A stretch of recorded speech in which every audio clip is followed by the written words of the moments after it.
nice.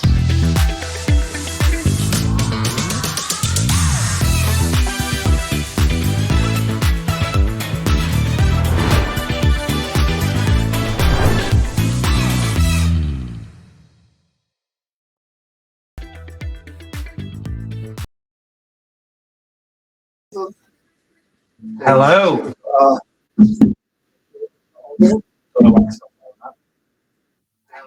There we go.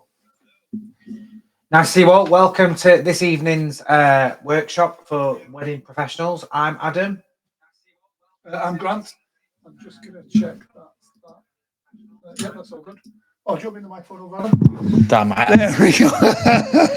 I'm on the wrong side of the studio. That's what I'm normally on that side. That's there better. we go. That's better. So thanks for joining us on this beautiful Thursday evening for our social media workshop. Oh, it's got cramps full of excitement tonight. Not excitement, hopefully value. We put these on for you guys, and this is interactive. It's not structured too much. So we've got our main points that we think are going to benefit you. But if there's something that you want kind of questions answering on a particular topic, then by all means, please do let us know. But most importantly, welcome to the workshop, and do let us know where you are watching from. Yes, so let's should we ever start? Actually, let's get some questions and answers into the comments. Absolutely. So please post into comments, where are you watching from this evening? So we're from Huddersfield. I'm from Sheffield. Yeah. Steel City. Where are you actually from? I'm from Manchester originally, centre of the universe. Lovely. So other side at Pennines. Yeah. Anyway, that's about that. I know. So yeah, post in the comments where you are from. So we've got John Steele, Leeds in the office. Nice. Working at this time, John. We've got Sarah Bush in Rotherham. Rotherham. Nice to see you, Sarah, joining on the stream. Have we got anybody else joining us onto the live? Anybody else? We'll wait for a few more to post their bits. Do you know what? Whilst they do that, we'll kind of crack on with it. You know, you snooze, you lose as such. Yeah. Well, we've got a few more questions to ask. That's true, yeah. But the purpose of this as well is this is about helping your business, helping you get the most from your social media, for your website, for that kind of online thing. As we go into 2024, it is a new year to kind of really focus on your business and get the most from it. So, and we found that, you know, we deal with businesses all the time, don't we? And we are giving out advice all the time about what works, what doesn't work. And, you know, we do a lot of marketing, as you may know. And through doing it, from being at the coalface as such, we do realize what works. We know a lot of businesses will try and ring you up and sell you social media marketing, or try and sell you Google advertising and SEO and stuff. And a lot of it is just, you can just be throwing money at the wall. So this is a free workshop to help you with some of the key points that we believe are going to really benefit your business. So again, this is your opportunity. If you have any questions, drop them in the comment section as well. And if there's anyone you know that's just starting out a business, whether it's wedding related or not, tag them in the comment section, get them on board as well. You'll be doing them a massive favor as well, and hopefully helping them live their dream of running their business as well.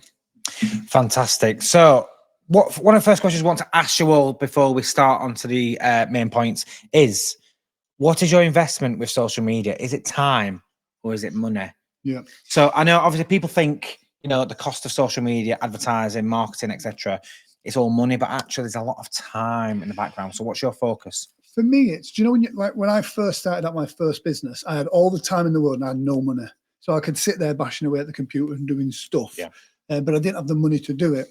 As I've got more mature, time's the thing that I'm most value. So I can throw a bit of money on some marketing rather than spending time to do that. So it is kind of like, it is finding that balance. You know, a lot of businesses may have the time but don't have the funds or the budget, or you may have the budget but you don't have the time. And so, you know, we'll find out what's best for you. Hi from Barnes, that's Emma. Nice to see you join us onto the stream. Great to hear. We've also got a few more joining in. So we've got Lloyd Bunton, who's joined the stream. Nice to see you, Lloyd. Debs Harrison from John's Events. Deb's Events, I'm joking. Nice to see you join on as well. So yeah, we were just asking the question, what is your investment? Is it time or money? So pop in the comments, what's your cost? What is it that you spend? What's your biggest investment in social media? Now, bear in mind, this is not a sales pitch. We're not going to sell you anything during this stream. This is literally just here for us to help you out. So there is no There's no call to action for No, sales or no, anything no. like that. We're not even going to ask you to book on any shows or anything. This is just purely, hopefully trying to deliver value for you guys. And as with most things, for us to deliver that value, we need your input as well. So think of this like a conversation. I know some people like to sit there and hide in the comments, but please do get involved in this and you'll get the most from it. We've got Katrina saying, hi guys, nice to see you, Katrina. How are your bespoke cakes? We'll be seeing you on Sunday, won't we, as well? We've got Unseen Hair. Nice to see you, Rachel and Sam, coming from Doncaster. Great to have you on board. Great website. Yes, there you go. Katrina, time. So obviously you invest a lot of time. And I suppose, obviously, a lot of, you've drunk my tea, haven't you? Yeah, it's got sugar in it. Tracy Celebrant, again, time. Yeah. And then Tom Walters, watching from Leeds. This is my investment. Time is my investment currently. Though have had success with Facebook ads previously. Absolutely. And it's just getting that fine balance of get the time and money. Social media, I mean, we touch on a few of these points as we go through. So if you ask a question and we don't respond to it straight away, it's because we know that it's something's coming up. It seems that time is the biggest investment for most people. And I think that's absolutely right. We live in such a busy world now. Social media can be very dangerous.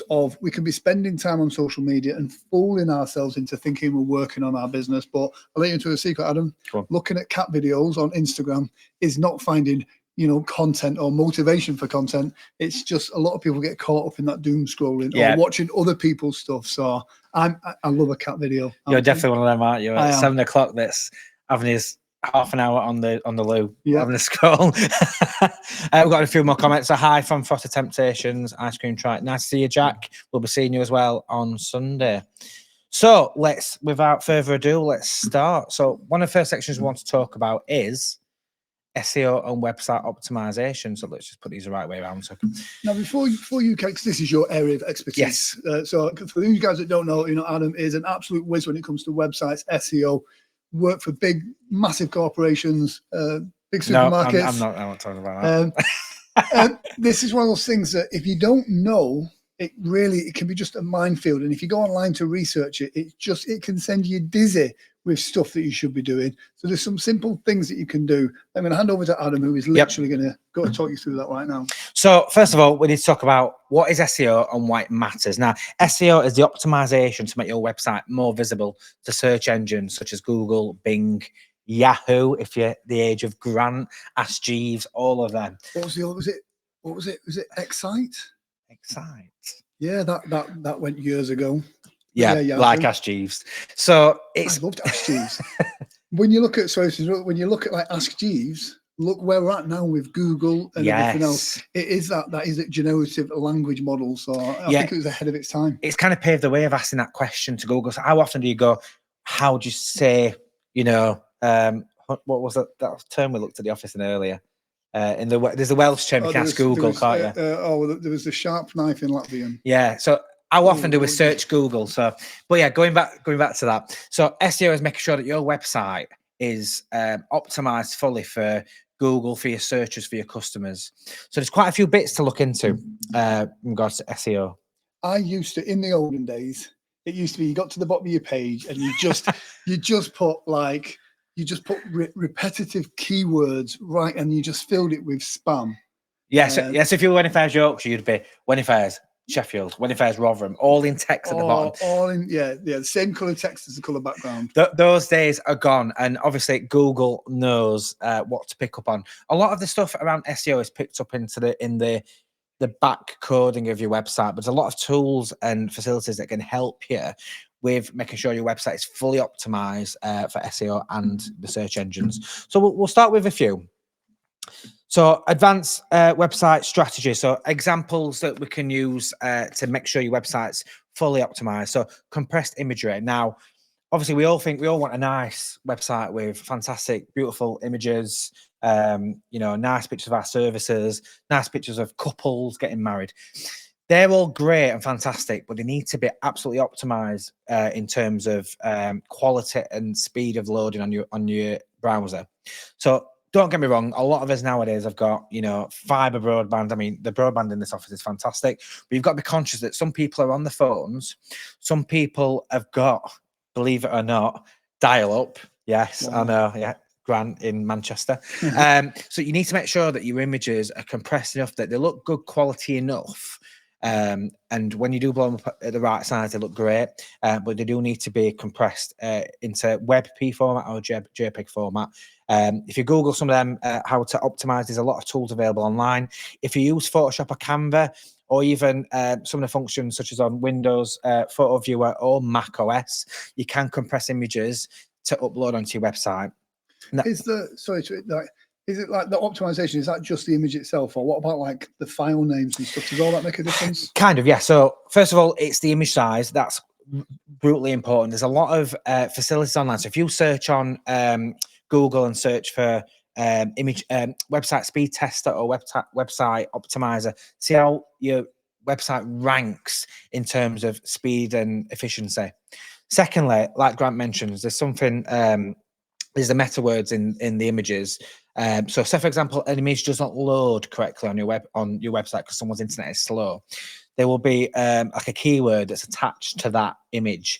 They're very essential because obviously it looks like it's not spam. Then it's also relevant to emails. If you've got a nice fancy signature at the bottom of your emails, make sure you put an alt tag in. So that's the term, they're called alt tags. So it's making sure that the alt tags say, for example, signature or when if I Yorkshire signature. Then that means that when it gets to the end user on the email, it's not going to be considered as spam. So make sure all your alt tags are in and the images are optimized to the perfect size. So when people do that, is that when, like, if I go on Google and search for images, let's say I'm looking for a picture of a Maine Coon cat. Yep. Yeah. And then I do a Google image search and I see all those pictures of cats there. Yep. So if I do my tags correctly or my file names, that's why those images appear. Yeah, there. I mean, Google searches for these images anyway, because you can do, like, I've learned this from watching a load of catfish on MTV. So reverse image searching, but the alt tags are really essential. So when your website does load up, it kind of, it's not being considered as spam. So just make sure you put your alt tags in and make sure you optimize the images to be of as low file size as possible. I have this rule in web design, try and stay under 100 kilobytes. 100 kilobytes is still big. It's small in terms of image size itself. I mean, you took a picture on your iPhone, it's going to be 5 megabytes. So 100 kilobytes is 0.1 meg. So try and stay around that size for your large images. If you've got a large gallery, try and optimize your thumbnails to be probably 10, 15 kilobytes, and then make people click on them to make them bigger. So again, if you're using a website builder such as WordPress, GoDaddy Builder, Shopify, etc., use them tools on there. Would it make sense to host your gallery not on your website? Yes, so that's what I do. So with one of the websites I run, so we host our images with an online platform. That means that we can add a plugin to our website, and then whenever anybody visits the website, instead of the images loading and using up bandwidth on your own website and making it slow down, it means that the images are hosted externally, and you're using Google's servers to load them images, or Dropbox, for example. So they're a really good resource to load all your images. But for direct images, get them straight on there. Yeah. Just take us off that camera a second, just on the camera. There we go. Yep. We've gone a bit fuzzy. It's gone a bit fishy again. So just put it onto that one. There we go. That should fix it. I think that's because we're all on this stuff as well. It happens every now and then. We'll just have to make sure that our camera's working again. Oh, yep. We're back. We're back again. So thank you for that, John. Thanks, John. There we go. Teamwork makes the dream work. The next bit as well to look at in regards to website optimization, when Google searches for your website on the internet, it's also looking for specific pages to see if you. So gone are the days if you just have a generic website, it's looking for specific pages. So if you search when if I Yorkshire, there should be also little pages underneath. Now, one way of getting that on there and showing you great customer service is having FAQ schemas. So what they are is a section of your website or a page on your website for customer service that has FAQs for your customers. When you use WordPress or any of the GoDaddy builders, if you insert an FAQ, it automatically puts the code in for you. So then it identifies that that's a FAQ page for your customers. So then when they search your business on Google, that page will pop up. So then people can go directly to your customer service element of your page. I think it helps as well because like you're matching what people are searching for in your FAQs. So if someone's asking a question, people ask questions in Google now. Yep. So you're asking questions in your FAQ. So there's a good chance you're going to get that hit there as well.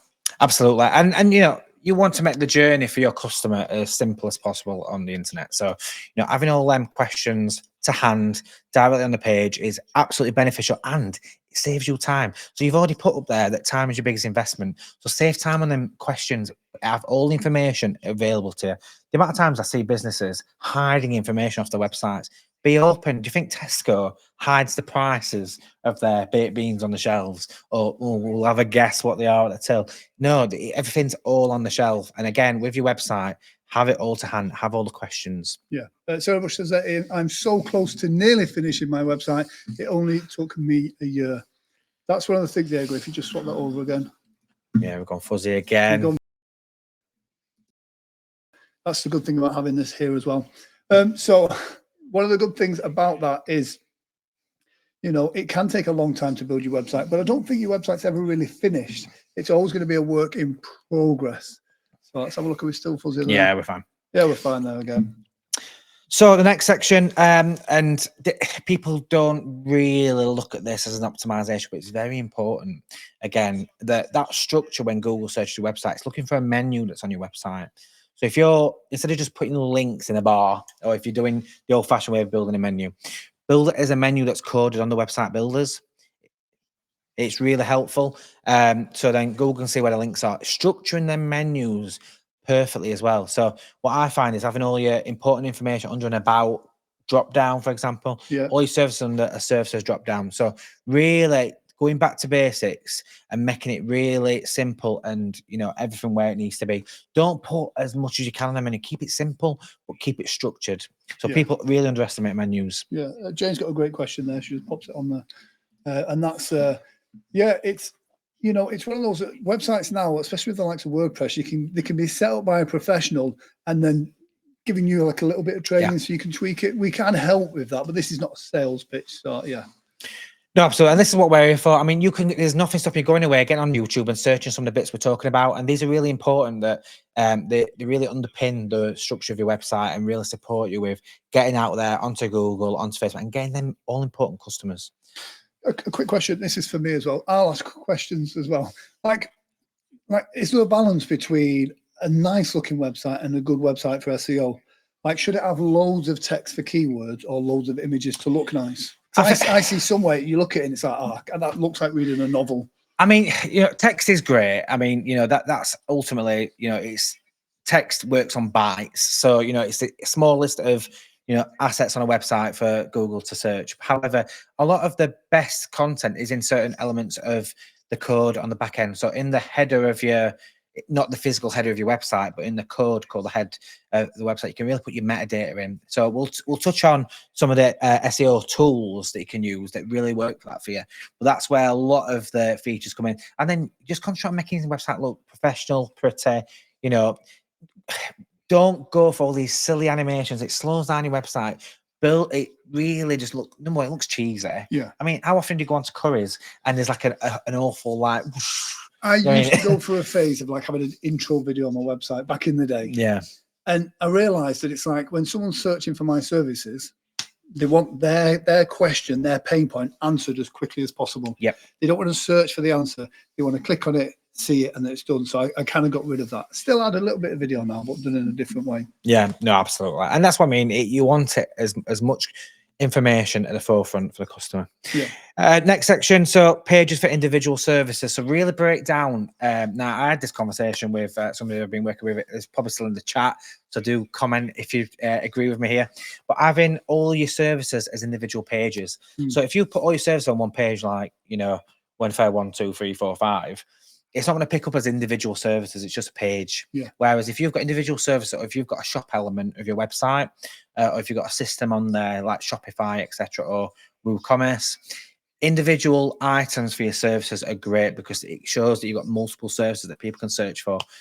So that's really good. Like, again, going back to just think as if you're in retail, Currys, or Amazon. There's multiple, you know, products on there. If you're searching for a Wi-Fi router, you're met with Wi-Fi routers, not one and then selecting the model. So really open up. It's not a car showroom; it's a marketplace. Yeah, yeah. And someone said to me, and it was a great thing that I said. Says, make it simple. Like, can you explain the product or service to a 10-year-old? And that's the kind of level you want to be at. And then that way people find it easier. Yeah, keep it simple. Keep it, straight to it. Again, what you need to do is once you've done your website, run as a customer wanting to book and finding the information you need. Keep it simple. Yeah. Again, we mentioned this a moment ago, prices at the forefront. Put prices at the front of your website when they join. Prices from £400. It's great. Number one, it gets that call to action. And secondly, it's all there to hand. No one's searching for quotes. Quotes are, how often? Or get a live quote. I hate when you see this amazing offer and then put in your email address for more details. I don't want to do that. I want to know if the thing that I'm looking at is going to cost me £5, £500 or £50,000. Yeah. And I don't want to give you my information first to do that. So yeah, I'm a big believer. It's good to be transparent with that. I mean, look, us as a business, we use MailChimp and a lot of the marketing tools to obviously email you guys, especially with content such as this. However, we find that a lot of them quote systems just get you on a mailing list and keep you on there. And it's, you want some of your customers, especially in the wedding industry, it's once and only. They're not really repeat customers. So that's what you need to think about, that give them the information. If you're a business that wants repeat customers, if you're a car salesman or you want to come back and buy them beans from me every week, absolutely have a mailing list. However, keep it simple, keep it fresh, keep it on there. We've got a comment from Tara. I love this. As when we got married, I just wouldn't ask for a quote if it wasn't open. So that made us want to be open with prices too. Absolutely. Yeah. And that's important. Think again as a customer. And, I was saying this to a friend of ours a few weeks ago. Name your customer, give them a name, call them Roy, and put a profile together of your customer and then work around that, especially with designing of your website. Yeah. And guys, if any of this rings true for you or you're getting some value from this, then please do us a favor and hit that kind of like or heart emoji at the bottom. And we know that you're enjoying this as what we're doing. So got a comment from Penny from Memorable Decorations. Our prices are on our website from day, and that's the reason we have them on, so they can check price, etc. And our customers love it. Exactly. And you just need to, it's not a sales pitch for any of you guys to go to your customers. However, make it simple, make that buying decision instant. Yeah, of course. It makes it so much simpler for you, because it means when they pick up the phone or they send the email and they want that next step, they've already got that. They already know. They're already qualified. Yeah. They know how much it is. They know what you do. It's just they just want that final nudge across the finish line, and that's where your personality comes in. Yeah. And John Steele says, I like to go into a shop and look at the prices. That's how I roll. It certainly is. A couple last other bits. So customer service elements, having all the information and all the policies available, such as terms and conditions, returns policy, refund policy. Yeah. Keep it simple. I know a lot of companies out there do go and copy and paste other companies, thinking, but build your own. And it might take you a few hours to sit down, and take inspiration from other companies. However, build your own terms and conditions. Keep them simple. If you're sat there and you're having a disgruntled customer, you want to know your terms and conditions from back to front because you've created them. And secondly, keep it simple for them so everybody's in agreement of what your services are involved, what your fees are, etc. Make it so it's an easy to read document. Yeah, it makes it easy to read for the couples involved, and what a great opportunity as well to put your own kind of keywords within that and your own branding to let people know that it's you as well. There, another great comment there from Penny. So Penny says customers know what they want from the price list. Exactly. Think of it as like a leaflet. Yeah. So we're going on to the next section. So these are all the bits we're going through. So again, compressed imagery, FAQ schemas. All afternoon you spent doing these slides. I know, and I've not even gone through them. Pages for individual services, customer service elements, prices at the forefront, and the correct descriptions. Yeah. So making sure all the correct descriptions for your services and all that is on the website. Again, going back to the things that I used to do, and again, you find out what doesn't work by doing it that way.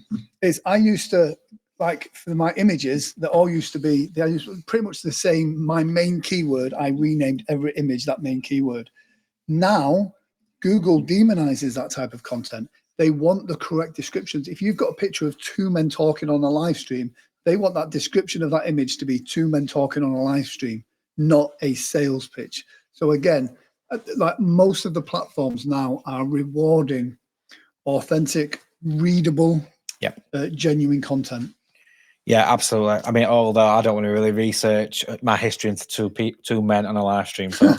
So, but no, absolutely. 2 men in a cup. Hey, stop it. We'll get chucked off. So the next section we want to talk about is, well, it's just carrying on from this. It's tools for effective SEO. Now, this is really relevant for people that are using WordPress. So I think 80% or 90% of the websites on the internet are running through WordPress. Now, WordPress is fantastic if you know how to use it. So one tool that we use at When Affairs Yorkshire, that I use when we're building websites, is Yoast SEO tools. Now, there is some premium elements to this. I think there's a cost to it, but the main elements are free. These are fantastic. So what it does is it puts like a blanket rule of making sure that your title and everything is perfect on your website to browsers. It adds your little icon onto your browser. Show me on Facebook, and the little, I can see up there, the little F icon.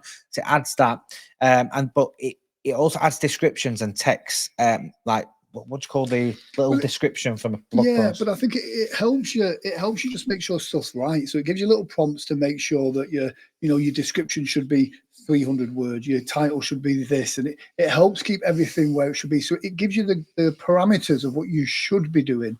Yes, and that really does help.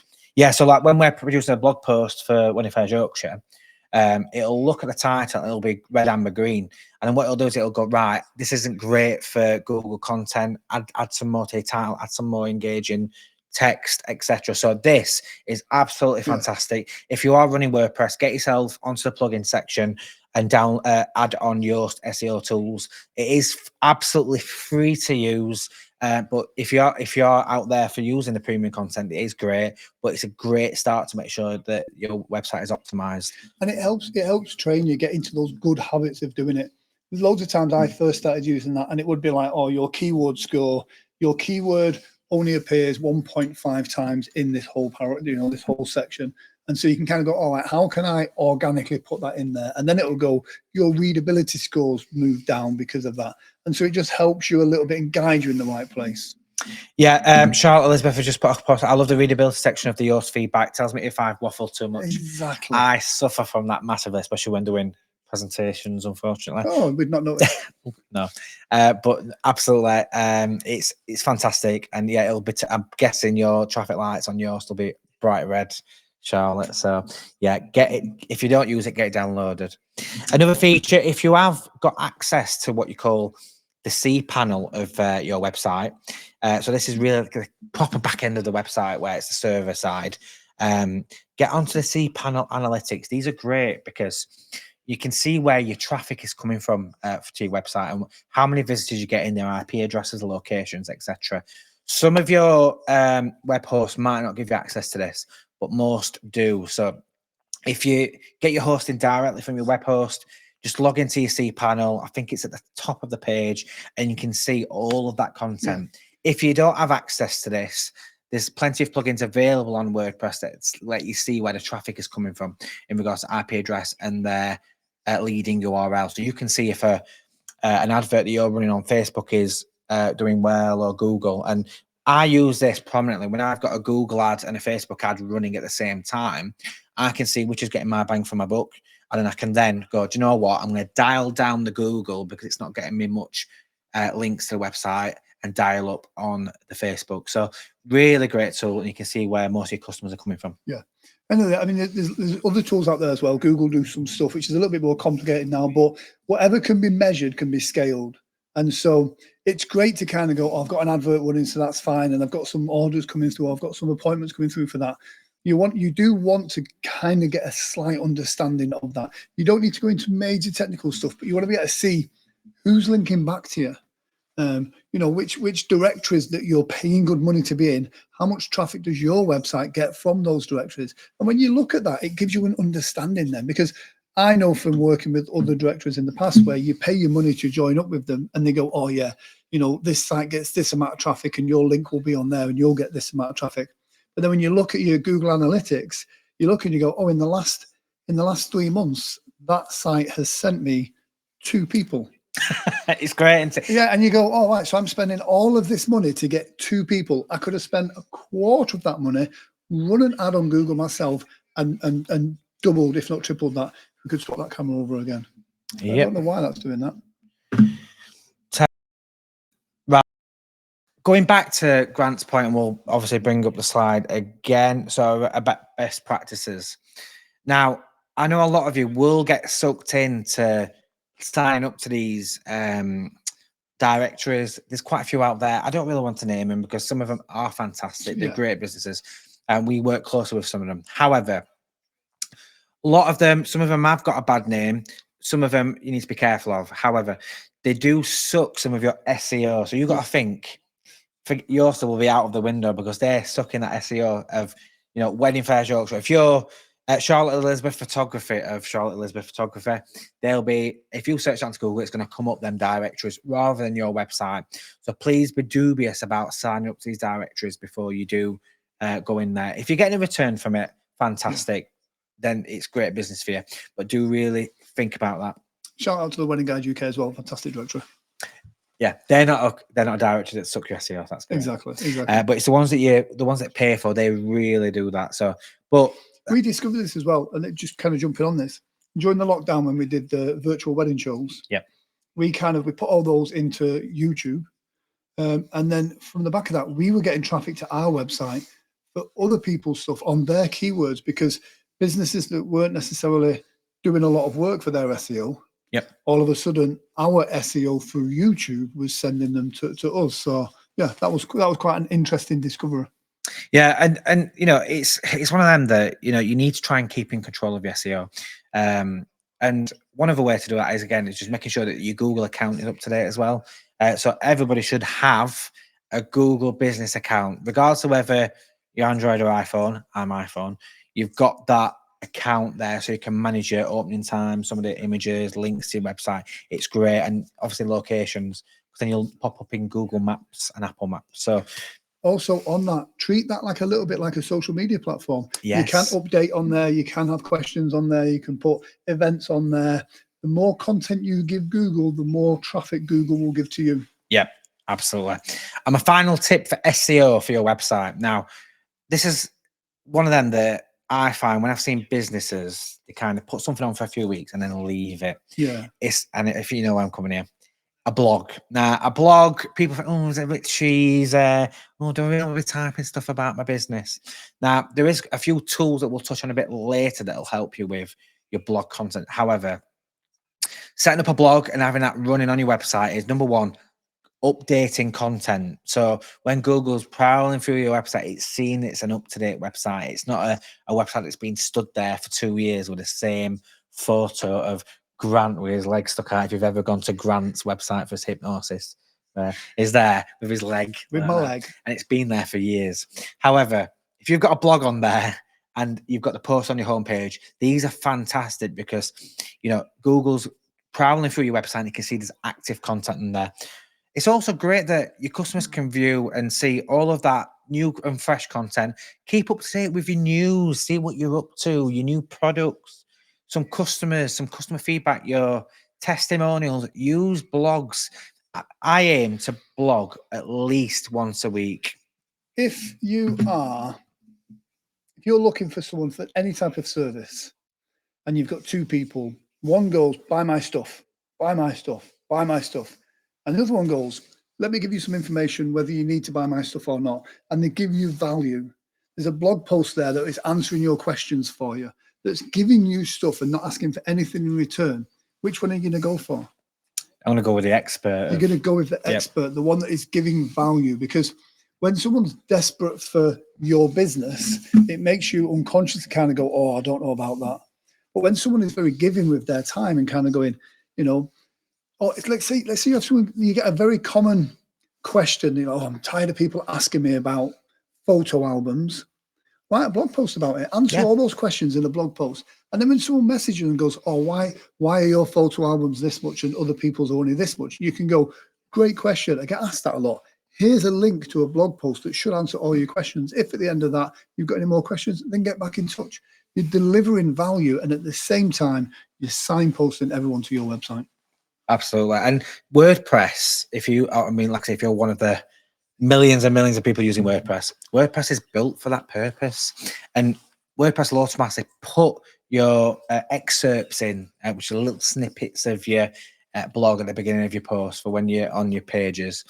And again, utilizing with Yoast SEO, it's just a flood of content that people can see. And it obviously it sees that you're a very updating website that's just up to date with all the news. If you don't like writing, don't let that stop you. Do a vlog, which is literally just like what we're doing here, like a live stream. It's where you record a video and just talk to camera and then post that as a blog post. If you're in the chat, Tara, you do this very well, actually. What you need to do is get that onto your website as well. But I know you vlog quite often on stories, don't you? And you know, I was talking to Adam from Just for Your Occasion when I saw him last week, and that's a great sort of like flurry of content, and get it on your website. You know, this is vlogging is great. People want to see what you're up to at Christmas. New products like, this is what our office looks like. We do it all the time. I mean, you know, it's what people want to see, and they want to see that human being behind the camera or behind the keyboard. Yeah. Penny, do you know what? Actually, before I read your comment, you're absolutely exactly the same. You vlog every weekend during the busy season. I know I've seen some of your vlogs with you and Glenn, updating on some of your services you do, and it's fantastic. Like, look at what we're offering. This is a service we're offering. Keeping up to date with what new services. So we update ours with events, wedding exhibitions, etc. New stock on offers, customers, reviews, or pictures they send us from their events, and your blog, and sometimes live competitions. Yeah, absolutely. And here's the thing, you know, we talk about touch points as well in marketing, and it's like a customer will have 7 touch points with you before they feel compelled to give over their hard-earned cash. Now, those touch points can be, you know, they've seen a Facebook post, they've seen an Instagram story, they've been on your website, they've been on your Facebook page, they've read your blog, they then see you at a wedding fair. All of these things all make the difference. So by the time that you get face to face with them, they're already familiar with you, they already like, know, and trust you. That's when, you know, they become a customer. And this is not all about, you know, getting money off people. This is about building relationships with clients. Absolutely. Tara says, I don't feel I do it very well. I'm not awkward and cringe every time. Absolutely not. Do you know, I think I praised your stories months ago. They what make you you. And you know, I'll get home and you know I'll have a bit of a session on Instagram, and that's what I looked at watching. And you've got to think you're getting out there to the people that do take an interest in your business. And one thing Instagram does really well, once you've posted a story, have a look at who's viewing it. Yeah. Have a look at who's hearting it. Here's the thing as well, when you think about being awkward and cringe, like Elon Musk, you know, he's doing the whole space, he's doing the space race thing at the moment. Yeah. How many rockets did he launch before? There was one that just recently exploded, but they classed it as a massive success because it went like 3 feet off the ground before it exploded. Yeah. Your first rocket's not going to go to Mars. You know, you've got to do 100 streams, 1,000 Facebook stories. Oh, do you want to change that camera again? Yep. You've got to be awkward at first, because our one's not going to go to number 1, but by the fact of you're putting it thing that makes the difference. And every story you do, every, you know, TikTok you do, every YouTube video you do, all of that just polishes the stone a little bit more. It really does, and nobody does it bad. And you know, look at us too. We're sat here on a Thursday night, and we didn't really do much prep, do we? Because you know you get used to it, and you know, no. I mean, he does streams all day long, but yeah, and that's you just become more comfortable and forget like who's behind the camera. Just talk absolute anything, because that's what people are interested in. Yeah, people buy from people, they make connections with them. Yep, absolutely. Sarah Bush says, do you schedule post weekly or monthly? We haven't got onto post yet, so we're going to get onto post ever so shortly. We're just going to wrap up everything relating to SEO. So again, effective tools, getting that blog, downloading Yoast, and I think that, and then making sure, go away and make sure your Google business page is set up. Yeah. Now, go on. Well, no, go on. Now I'm just going to move on to the next section. Go on then. Are you ready? I'll let you introduce me. Ugh, can you believe it? No.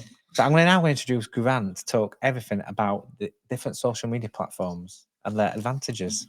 So yeah, are we there doing you go. social media platforms or effective posts? Social media platforms first. Oh, there we go. So there's loads. I mean, let me know which is your favourite, because we all have a favourite platform.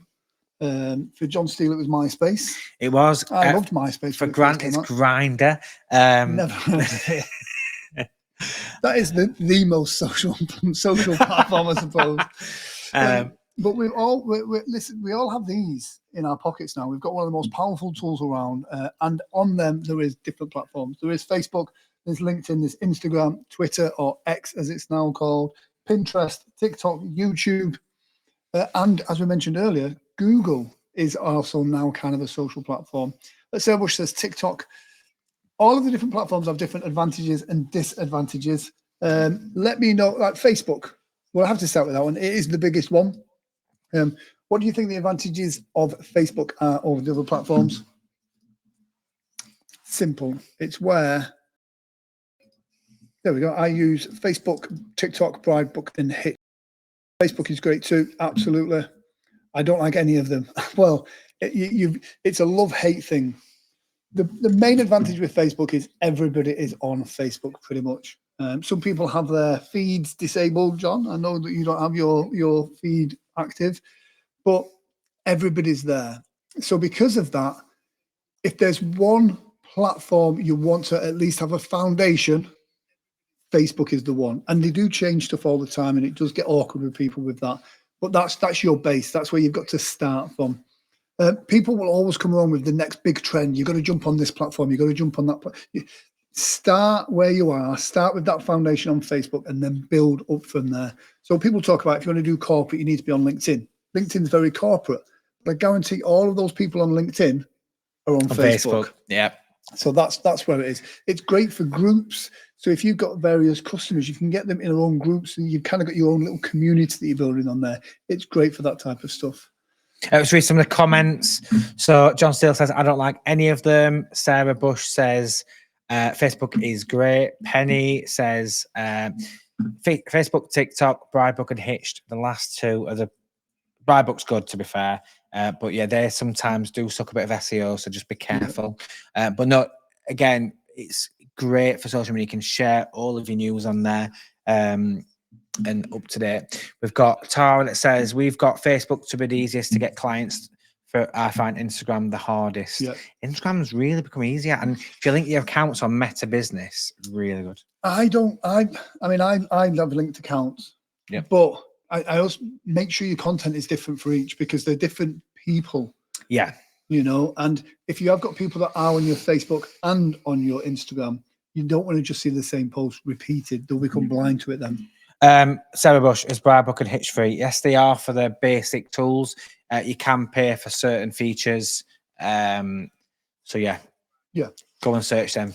Disadvantages of Facebook. There's a lot of stuff going on there. There's a lot of noise going on Facebook. If you go into any of the groups, you know, there's hundreds and hundreds of posts, and it's just a lot of noise. If you've got a business page, if you want to stand out and be seen, it's going to cost you money. Because if Adam has a business page and I have a business page, Facebook or Meta wants us to pay to show our content, even to our followers. So if you've got 1,000 followers and you put a post on your business post, there's a good chance that I think it's maybe 1 or 2% of that is actually going to see your post. Yeah, I'm seeing a lot of people lately putting the at followers and at everyone, and use that so sparingly, because when I see a thing that says such and such has tagged you in a post, I'm like, oh, somebody wants something, you know, I've been tagged in it. I then go to it and see that it's just a generic sales post, and then unfollow. If you've got a big announcement to make in your group, then that's a great thing to do that. But if you're just wanting to trick people into viewing your content, people aren't daft. Social media, I'm going off a bit of a rant now. Social media is about being social. It's not about just selling to people. You've got to deliver value. Anyone that watches any of our stuff knows that 80% of the stuff we put out is silly. Yep. You know, if you watch Coffee and Catch Up, you know, there's a little bit of value in there, a little thing, but there's a lot of silliness in there as well, because we want to entertain you. It's your time that you're putting into social media. Just going through some of the comments, and do you know what? It's absolutely right. I've seen quite a few companies that we know well that do the at everyone at, Yeah. and it's great. Again, like Grant says, if you've got a great announcement or something that you need to tell the world once every 6 months, great. Every week, every day, because you can post to at everyone on at followers, I think Yeah. once a day per group. But if you use it like to spam Yeah. your sales, see you later. It just doesn't work. Someone was talking to me about another group that was in, and I'm like, they were struggling with their business. And like, I advertise on Facebook every day, and I follow them, and I'm like, where do you advertise? Oh, I post in all the groups. And it's like, that's not advertising. That's Spam. like, most of the people in those groups are other wedding businesses. Because everyone goes, oh, it's free. It's free to spam your post in there and just completely. We manage 5 very big Facebook wedding groups. And it's just a case of delete sometimes. And so a great comment there from Charlotte Elizabeth. You go on to post something for your business and you get caught up in it. You've got to have that discipline to kind of go, I want to create content and put it out there, not consume content. Social media is great for that addictive dopamine hit. So yeah, so don't be just spam posting in the marketplaces and stuff like that. Deliver value. What do your couples want to see? Not just necessarily what do you want to sell them. Penny just says, I pay for H and I've made money, don't get me wrong, more than I pay to use H. I've also made money from Bribe, but I don't pay for that one. Look, these companies do make you feel good because you'll have a flurry of 3 bookings come through and go, oh God, it's working. And then you'll have nothing for 6 months. Or and I'm not saying this, but the danger is where I've got 3 inquiries coming. Yeah. Inquiries, likes, all of these things, they're vanity metrics. Orders, deposits paid, engagement, followers, subscribers. These there's a value to them. Generic inquiries. There's a lot of that going out there. Instagram. Yeah, let's go to Instagram. Yeah, Instagram. What do you think the advantages and disadvantages of Instagram are? Go on, post some comments. What do you like about Instagram, guys? Pop in the comments. Instagram's really good at that kind of instant dopamine stuff. So if you're wanting to get, likes, if you're wanting to get views, it is great for that type of stuff. But it is very much people consuming content on there. They're not on there to necessarily book or buy things. So Sarah Bush says Instagram behind the scenes. Charlotte Elizabeth says pictures. Do you know that's what Instagram was designed for? Exactly. So I remember when Facebook was first produced, it was all about telling people what was going on in your life, whereas Instagram was sharing all your images. And I think it took me a while to get used to Instagram because I wasn't a photo person, but absolutely. And Instagram's one of them. It does take away with you, doesn't it? You'd be sat there all night. That's why you've got to be strict with it. Tara says a good point there that she likes Instagram for stories. I love stories. Yeah. But I love stories I love stories because you can see who's seen it. Yeah. And that can be quite addictive as well. And Penny says, Glenn loves it. I don't touch it. It's a fantastic tool. It's fantastic. And that's it. You've got to remember that these are tools. And again, go into your insights. Have a look at your analytics.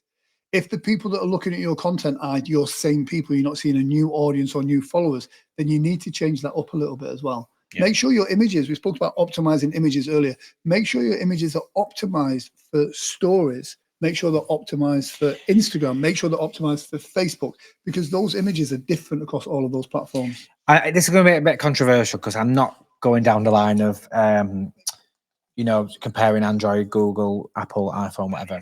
Get yourself a really good device for a camera now. I've got the iPhone 15. Yeah. These are absolutely brilliant. And have you ever noticed when you go through Instagram that your backlight on your phone will be quite dim, and all of a sudden you've got this video or picture that's lighting up your backlight. You think, I've done that. And that's to do with the HDR settings on certain camera phones. Now, the iPhone 15 and 14 do this very well. I know that when I post pictures on my Instagram and our business page Instagram, when I took it on my iPhone, then pictures just naturally pop. So it's easy to make an image look good using your iPhone. Katrina says pictures, videos, and stories. Negatives are the ever-changing rules of what gets shown, etc. From what I see, I think trying to hack the system is the thing that causes the problem. Yes. There's certain things you can do that help that, such as like if you go into your accessibility options on Instagram, for people that are partially sighted, you can put a description of your image in there as well. That's supposed to Ah. help because, again, it picks up on that. People talk a lot about hashtags and what's the right number of hashtags and everything. A lot of these platforms now are just looking for genuine, organic value content. So don't be trying to put in like 15 hashtags and then in your first comment put a load more hashtags and all of that, because that's what gets looked as being spammy. They want people on that platform. They don't want you to leave Instagram and go over to Facebook. They don't want you to leave Instagram and go somewhere. They want to keep you on that platform. So put genuinely good value content out there, nice images, nice text, and make sure you do put captions in there as well. Yeah, I think you're good at this, aren't you? That just post just natural day-to-day business operations, your great services, testimonials, even like a day in the office. Do you know what I mean? Don't be trying to sell adverts or sharing images that you just keep constantly sharing and then sharing to another group or share it. It doesn't work. And that adding the hashtag and like what you said there, Katrina, around the ever-changing rules. Don't try and break the rules. Just be a content creator. That's what's important around social media. Have we got any more slides? Yes, got some more. Sorry. Next platform. Don't forget as well. If you do want a copy of these slides as well, we'll make sure that you get them. But just DM us, and we'll sort that out for you as well. Twitter or X. For me, who in the comment section? Let me know. Are you on Twitter? Well, there's a new one, isn't there? This Threads. See, Threads. I'm not going to comment on Threads. Go on. You got to now. There's an audience now thinking, what? I'm sure Threads is great, but it's an attempt at Twitter/X was going through some turmoil, so Meta kind of went, we're going to create something like that, like Clubhouse. It's these new platforms come along and everyone jumps on them, and then you just diluting and making too much noise. It's a bit like, is it Google Plus? And then where they go? Exactly. So Twitter's great for if you've got press releases, if you want to get in touch with a local newspaper or journalist, Twitter is great for that. It's great for instant news. If there's something going on in the world, I can go straight on Twitter and find that instantly. For business stuff, I'm not the biggest fan of it. I know venues that aren't even on X or Twitter anymore, just because there's a lot of negativity on that platform.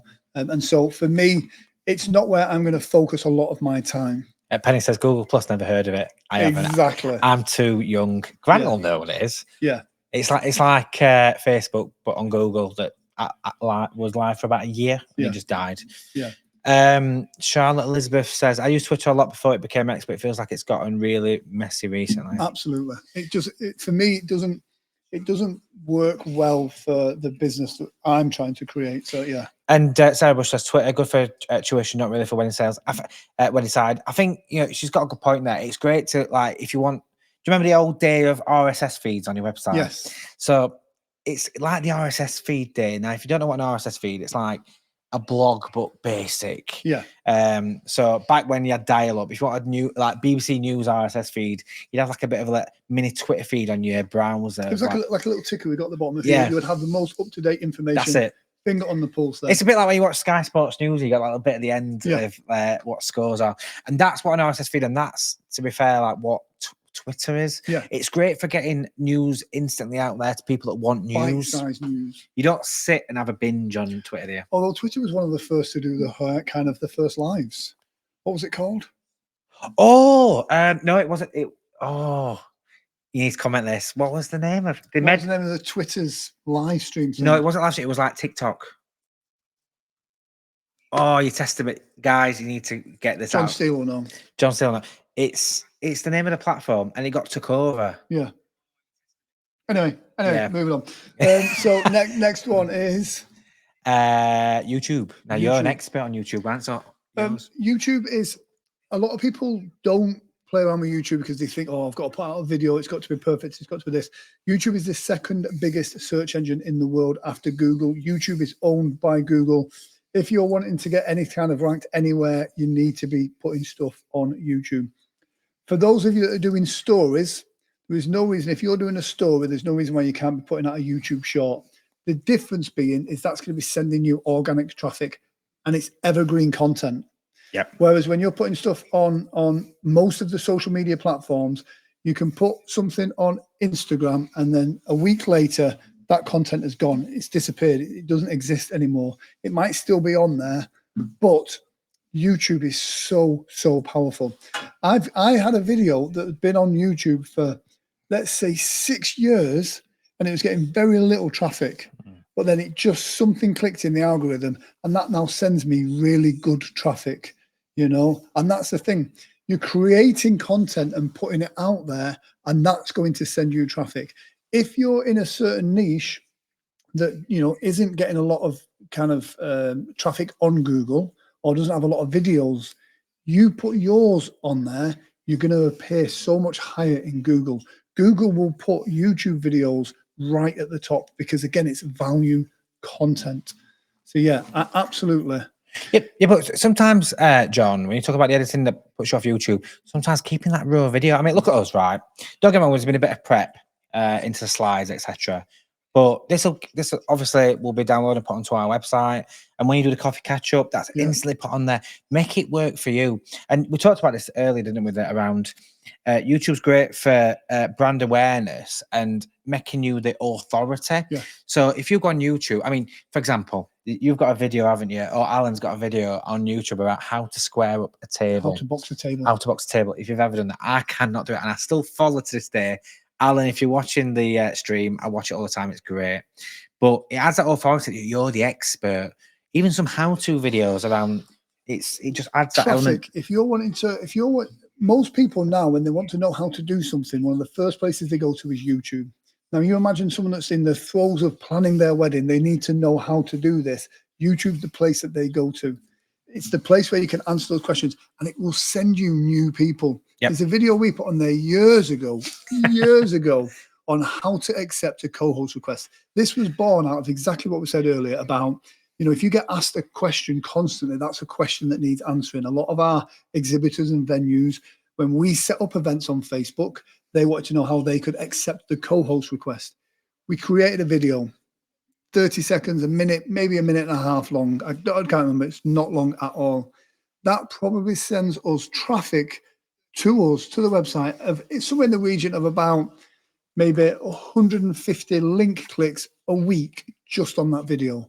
That's 150 people discovering our website that didn't know about it just on that video. Yep.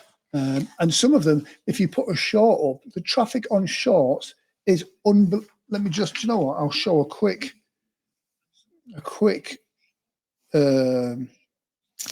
demonstration. Not even a demonstration. I'm just trying to find the analytics. You can see there just, can you see there? Do you want to put on the webcam? You can see there the spikes. Every peak of those spikes is when a short video has been posted. The traffic goes through the roof. And think of shorts as being like a little introduction. You're saying to someone, let's meet for a coffee. Yep. 30 seconds, a minute. If they like you, they might invest and watch the rest of your content. And that is the thing that will do the most benefit for you. If you're creating stories, if you're creating TikToks, all of that can go onto YouTube, and that will really raise your authority. And again, it's a place where you can store all of your videos, all of your content. It's a media platform, isn't it? Yeah. Jane just put, how would I put flowers on? Do I create the making or make made items? Do you know what I'd do, Jane? And this is where you've got to think as a business around, you don't want to give too much away because your competitors will see a lot. No, I disagree.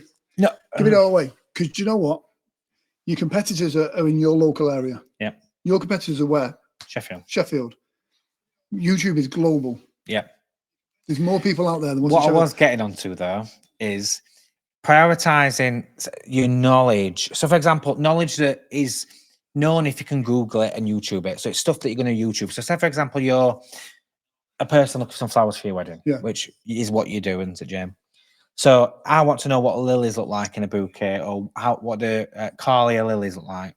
And you could then do a short 1-minute video of Carlia lilies in a bouquet, showing what they look like at a wedding, all about the lily and what it means, and you know the smells and how to look after them and how to prolong the life of them. That's what I do. And then obviously, granted, I'd have a top-down video that starts with nothing, and then you've got your hands, and then you get whatever the start of a bouquet is, and you build that bouquet up. Have it on a time lapse so it goes super fast. And then at the end of it, it starts at whatever it is, and then it finishes with a beautiful bouquet, cuts down to a short. You see the bouquet, end of the video. 30 seconds, a minute, maybe a little bit longer than that, because people are fascinated by seeing. People love stories. Yep. They love a start, a middle, and an end. If they see you starting to build a bouquet, they're compelled to figure out what happens at the end. What's it going to look like at the end, this bouquet? Yeah, true. And the more they start to watch it, the more they're going to want to. Don't look at it from your point of view. Don't look at it as in, I want to sell flowers. Look at it from the point of view of the person watching it that wants to go, I want to know what this is going to look like. Yeah. And then when they watch that, they go, oh, what other content has this person got? Yeah. Oh, that's the person I want to do my flowers for me. And giving the information away doesn't necessarily mean that people will then go, oh, I now know how to make a bouquet of flowers, so I'll save money and do it myself. Because I've watched loads of videos on stuff, and then I attempt to do it myself. And you know what? You still go but that I person. still go by that person because I could watch a YouTube video on how to unblock a toilet, but I would sooner still pay a plumber to come and do it. Do you know what though? Well, I've seen your efforts of building websites and YouTubing, how to build a website, and it still gets me on the phone. So yeah, he's absolutely right there. Yeah. What Tara says, Tara agrees with me there. Time lapses of me making balloons seems to do well. Same people would love it and shows the skill from side. Exactly. And you're telling that story. People want to know what's it going to look like at the end. There's a great book on Amazon on hooks for streams and stuff like that and telling stories. And that's exactly that. People want that hook at the beginning of what's it going to look like at the end. Absolutely. So we've touched on YouTube. I think we've got a couple more social media platforms, and then we're going to go talk about effective posts. Yeah, TikTok. Or LinkedIn. LinkedIn. Yeah, LinkedIn. Sorry, LinkedIn. This is a great platform. It's a bit more grown up and a bit more serious. See, I had this chat with you earlier in the office, didn't I? I didn't know whether to put it on the slide there, but I'm just going to say it anyway. I think I've got LinkedIn.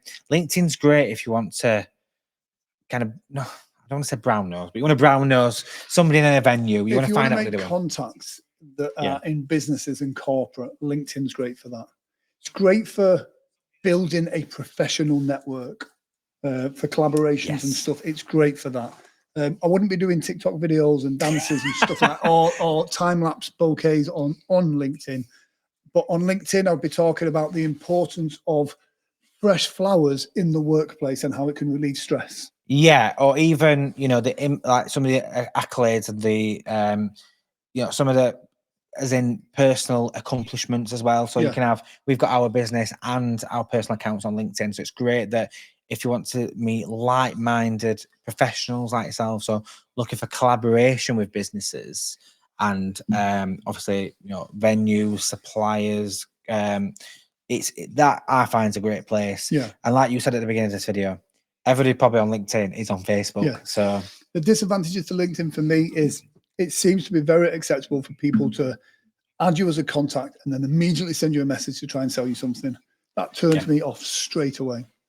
We definitely want to try and get into corporate events with the games, but became overwhelmed with LinkedIn. It's not a selling platform, and it's not really somewhere you're going to sell with. It's a place to really showcase your personal and business achievements, not your products, I'd say. And, you know, taking an interest. I mean, you know, in one of my previous roles with another company, it was my place to kind of negotiate deals or talk to other different departments and get ideas to keep our staff engaged, for example, but it's not, again, really a selling place. And what's important about all of these platforms is don't get overwhelmed with them. People will be telling you need to be on this, you need to be doing this, you need to be doing this.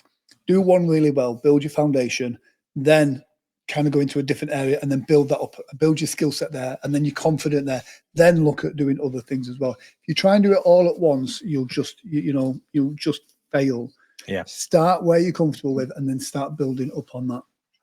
Your favorite is coming up. I believe it's next. TikTok. TikTok's a great platform, brilliant platform. But again, you've got to know what you're using it for. TikTok was one of the first ones to kind of get that kind of quick dopamine hit of people watching content for 30 seconds. It's great for helping you learn how to create content in 30 seconds. And that's what's important. Because we all said this. It was almost unanimous when we asked at the beginning of the show, what's important for you, money or time? Everyone said time's the important factor for me. TikTok was one of the first to go. Like, lots of people were creating long, boring videos because they wanted the watch time. TikTok went, make it quick. And so if I can watch a video that's going to last 30 seconds on how to wire a plug, or can watch one for 3 minutes on how to wire a plug, I'm doing the 30 seconds. What this creates is quick, bite-sized information, which creates quick dopamine hits. The algorithm on TikTok is brilliant for recommending your stuff. And here's the thing, it's great for you testing it. If you put it out there and it's not very good, the algorithm won't show it to anybody. You don't have to worry about looking daft because no one will see it. But if you put it out there and it's good, it will show it to lots of people. And it's great for building your confidence. It can be a bit more challenging to convert those people into customers and sales. It's great for brand awareness. Yeah. But again, it has to be about entertaining people, educating people, not selling to people. Yeah, and I think you've just commented on there, Penny. I do videos of events before and after and stationary videos.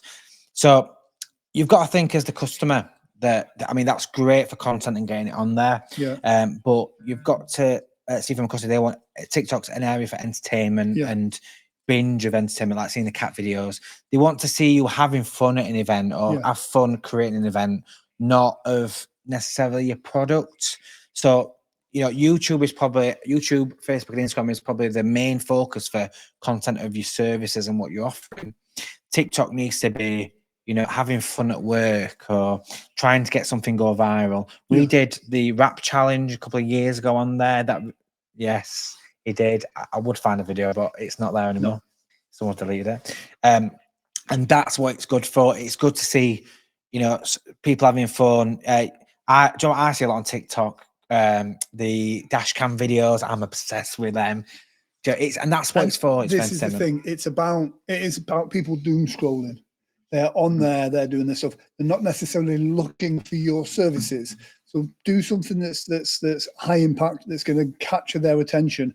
But most importantly, how is it going to make them feel? Yes, that's what this is. TikTok is about those dopamine hits.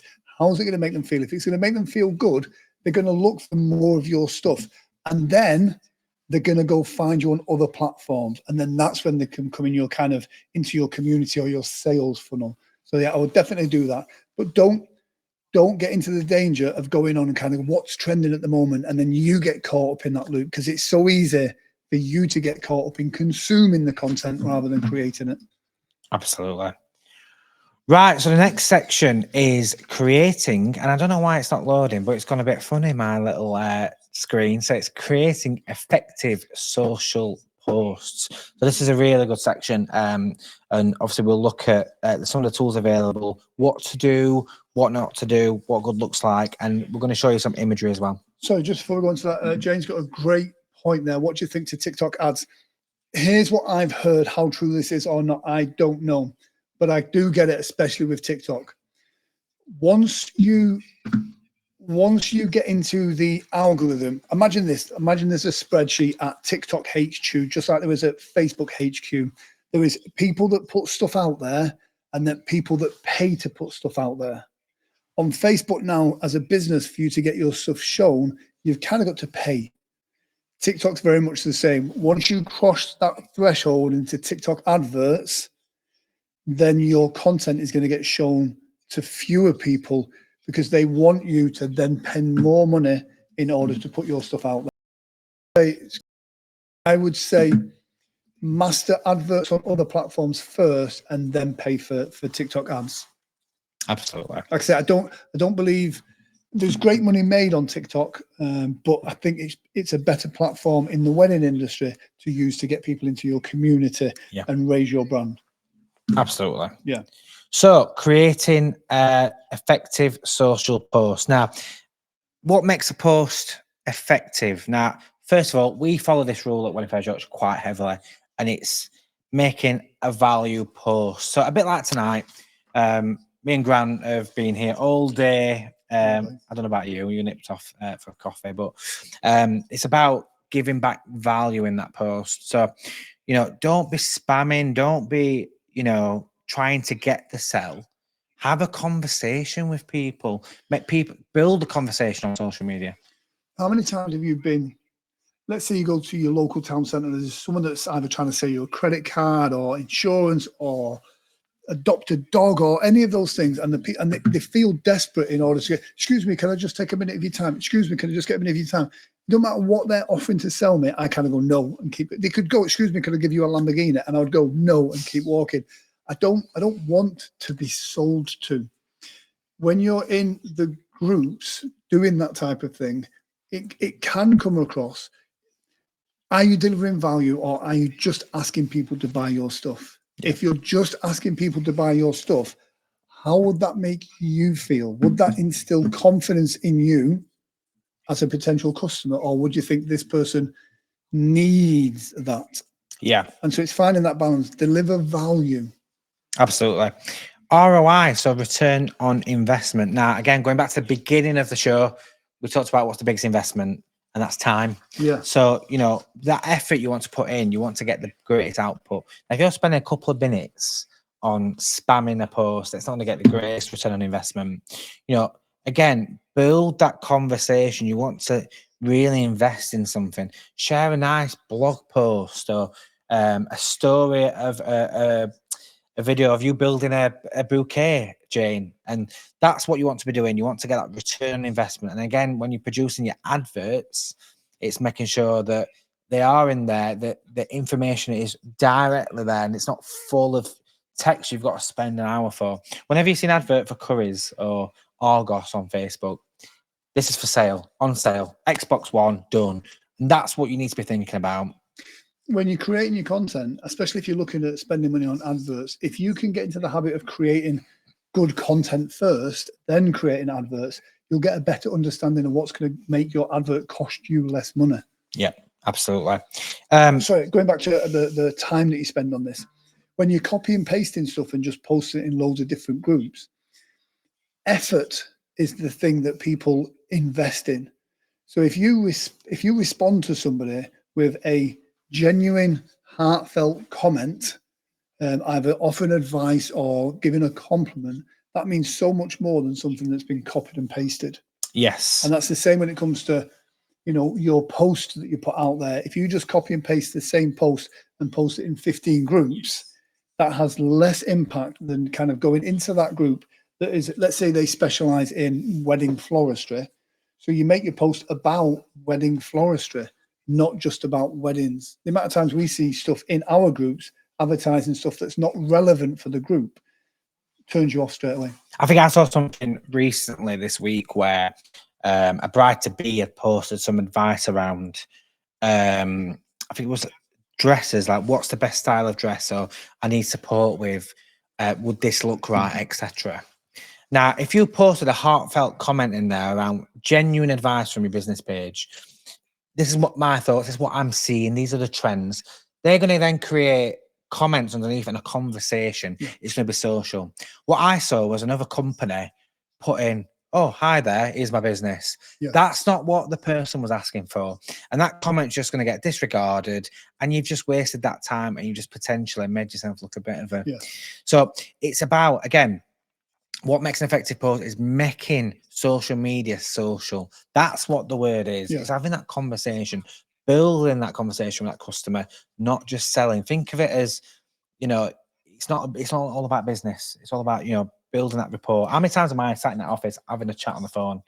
And that's what it's about. Exactly. So have that, pretend it's your phone. You sat there and you want to build that relationship with that customer. Conversations. It's genuine conversations with real people. If a couple is in one of the groups asking for advice, it takes a lot for them to kind of go, listen, I need advice on this. Can anybody help? For you to then come back and go, here's my website, here's my Facebook page, all about that. It's rude. Yeah, it is. Whereas if you go, actually, yeah, and then maybe you don't think you have time to respond, but that extra time and effort that you put in will pay dividends, guaranteed. Yeah, Penny's put on there. It's about building relationships. Absolutely. It's, you know, you want to build friends with these people and be trusted. If you're just putting links, like if people are putting links to their websites or just saying, here's what I do, it's not answering a question, and it's just, you know, a spam. And don't be afraid to refer on. If somebody comes to you and that you don't feel that they're the right fit for you, then you're doing yourself a disservice to kind of take on a client that's not right for you. just for the money, because it's guaranteed it will be harder work for you in the long run. But you might go, actually, you know what? I'm not the right person for you, but I can highly recommend this person. I think you guys would be a great fit. You're building a relationship with a fellow professional. You're building trust with that person, and you're doing the right thing. Yeah.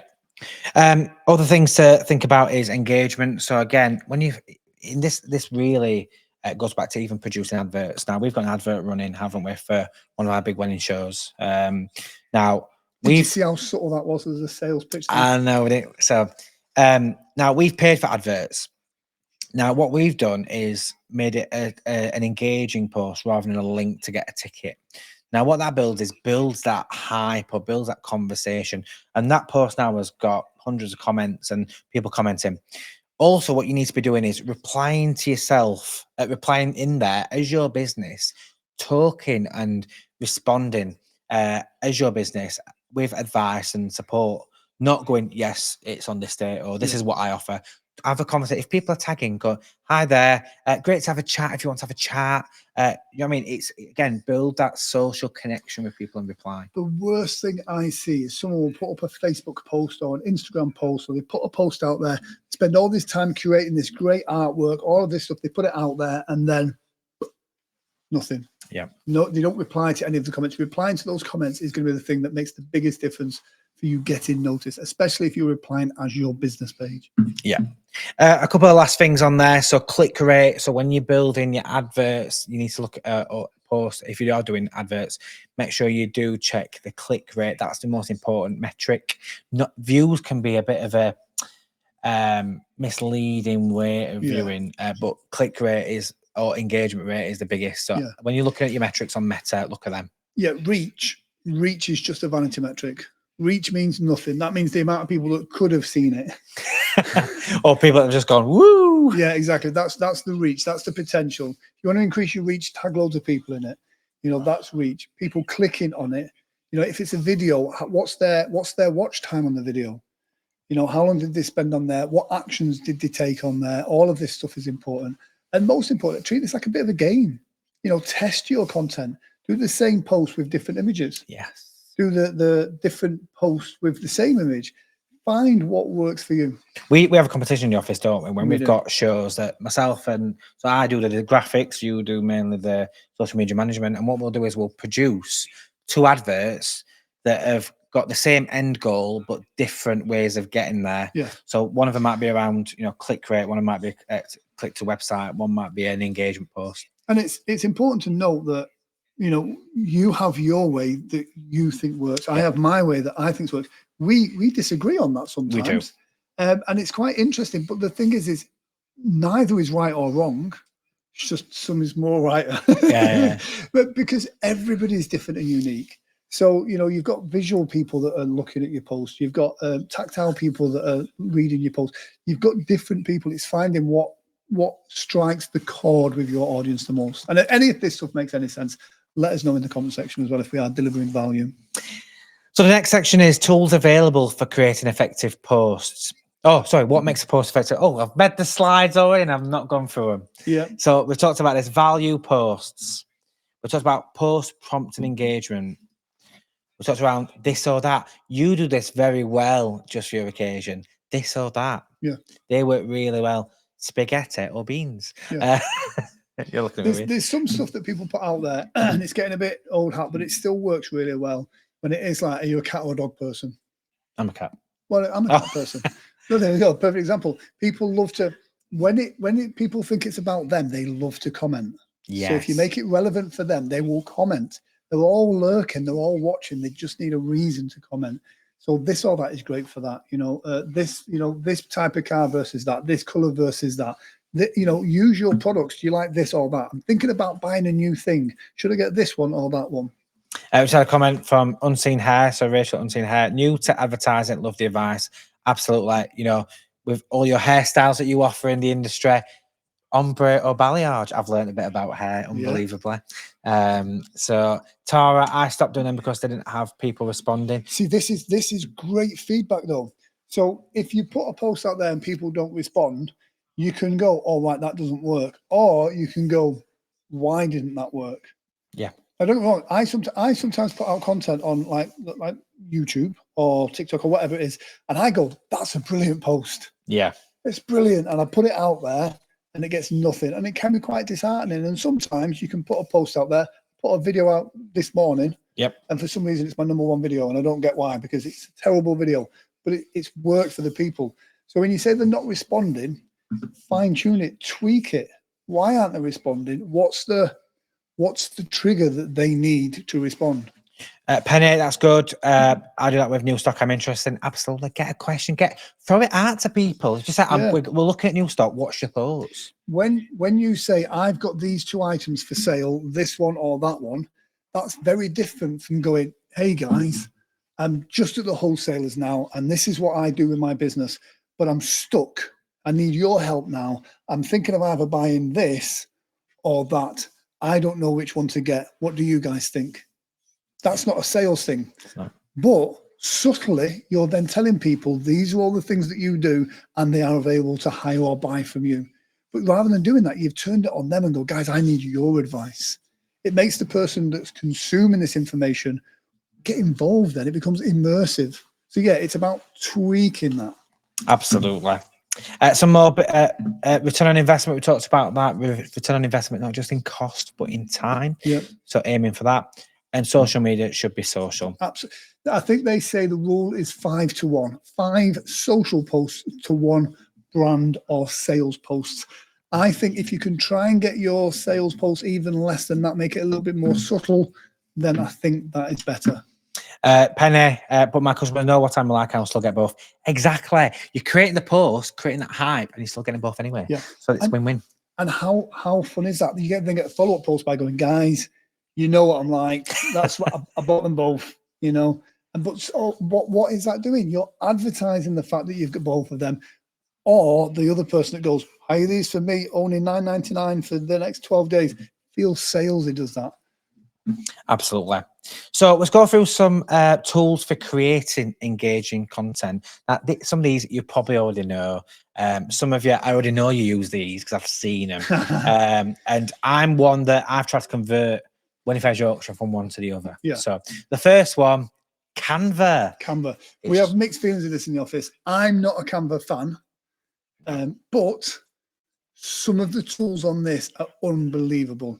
Now, graphic designers can be expensive. When you talk about return on investment, see you later, guys. But if graphic design is not your thing, get yourself on Canva, because better to have something, and don't half-ass it.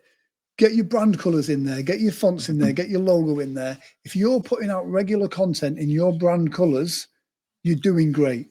Further down the line, when you see the return on that, then start leveling up.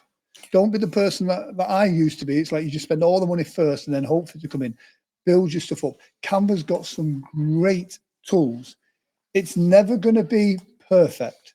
A graphic designer, and here's the thing, nothing beats good graphic design. It's the difference between Harrods and Lidl. Yeah.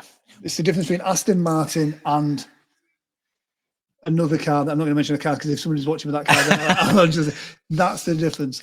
So, you know, Canva's a great tool. And if you don't know about graphic design, it's easy for you to get some stuff in there. And Canva's a great place to add that consistency. So if you look, for example, us now in Winnipeg Yorkshire, we've got the Winnipeg Yorkshire pink and the logo and the identity. So what you need to create in Canva is templates that when people see a post, you don't need to say it's you.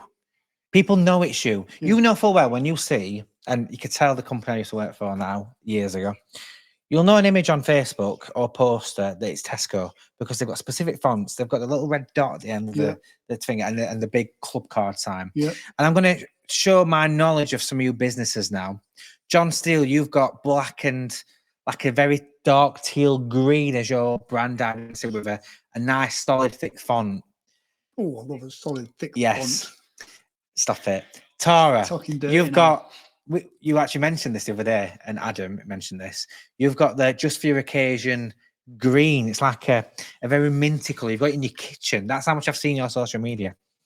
Penny, I'm going to test me now. Oh. You've got. Oh, our camera's gone funny. 1 second. Let me just reset. So, Penny, correct me if I'm wrong. You've got a very bold blue and gold theme. I've not put us back.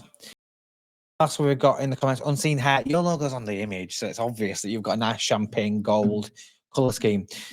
Great point, by the way. Make sure your logo is your profile picture for your business, because that means when you comment, like put Unseen Hair's comment up on the screen.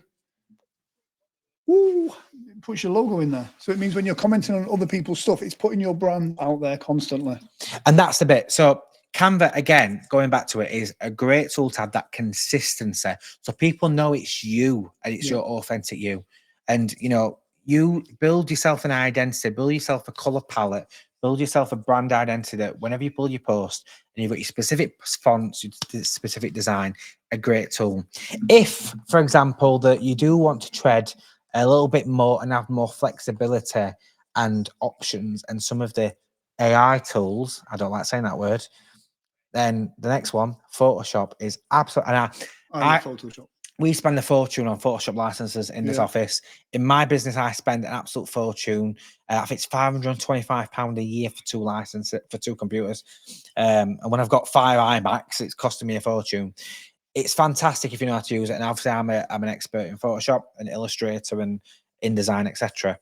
But again, it's really for people that work with this, for so photographers, graphic designers. If not, Canva is fantastic enough. Yeah. So I mean, I don't like Canva personally, but when I'm setting up new clients, when if I Yorkshire, we use Canva. So Canva's better than word art. Oh, don't, because we had this conversation actually. I don't know if you've seen it on social media.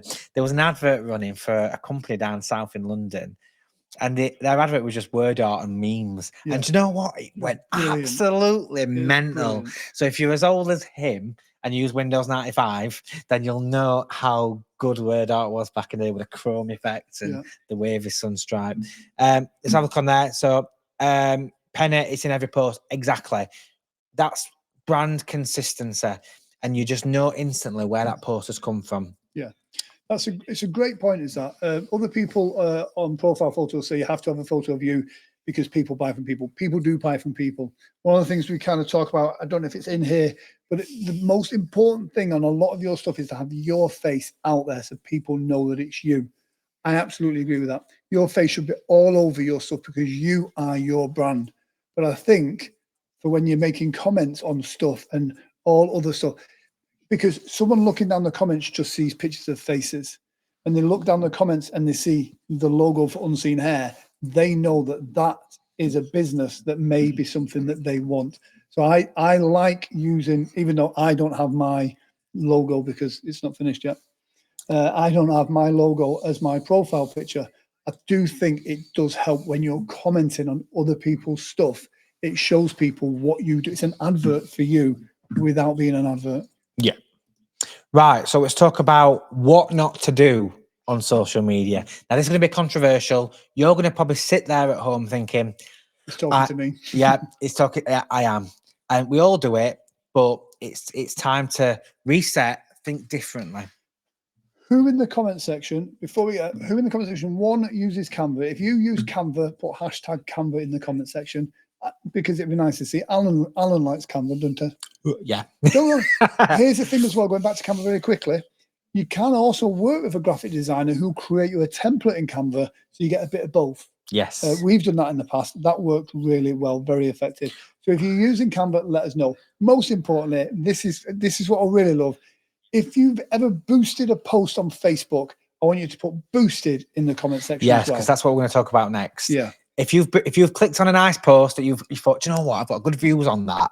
That post looks amazing, and you've clicked that orange boost button on Facebook. Boost. I want to see hashtag boost. Katrina, Canva, Penny, Canva.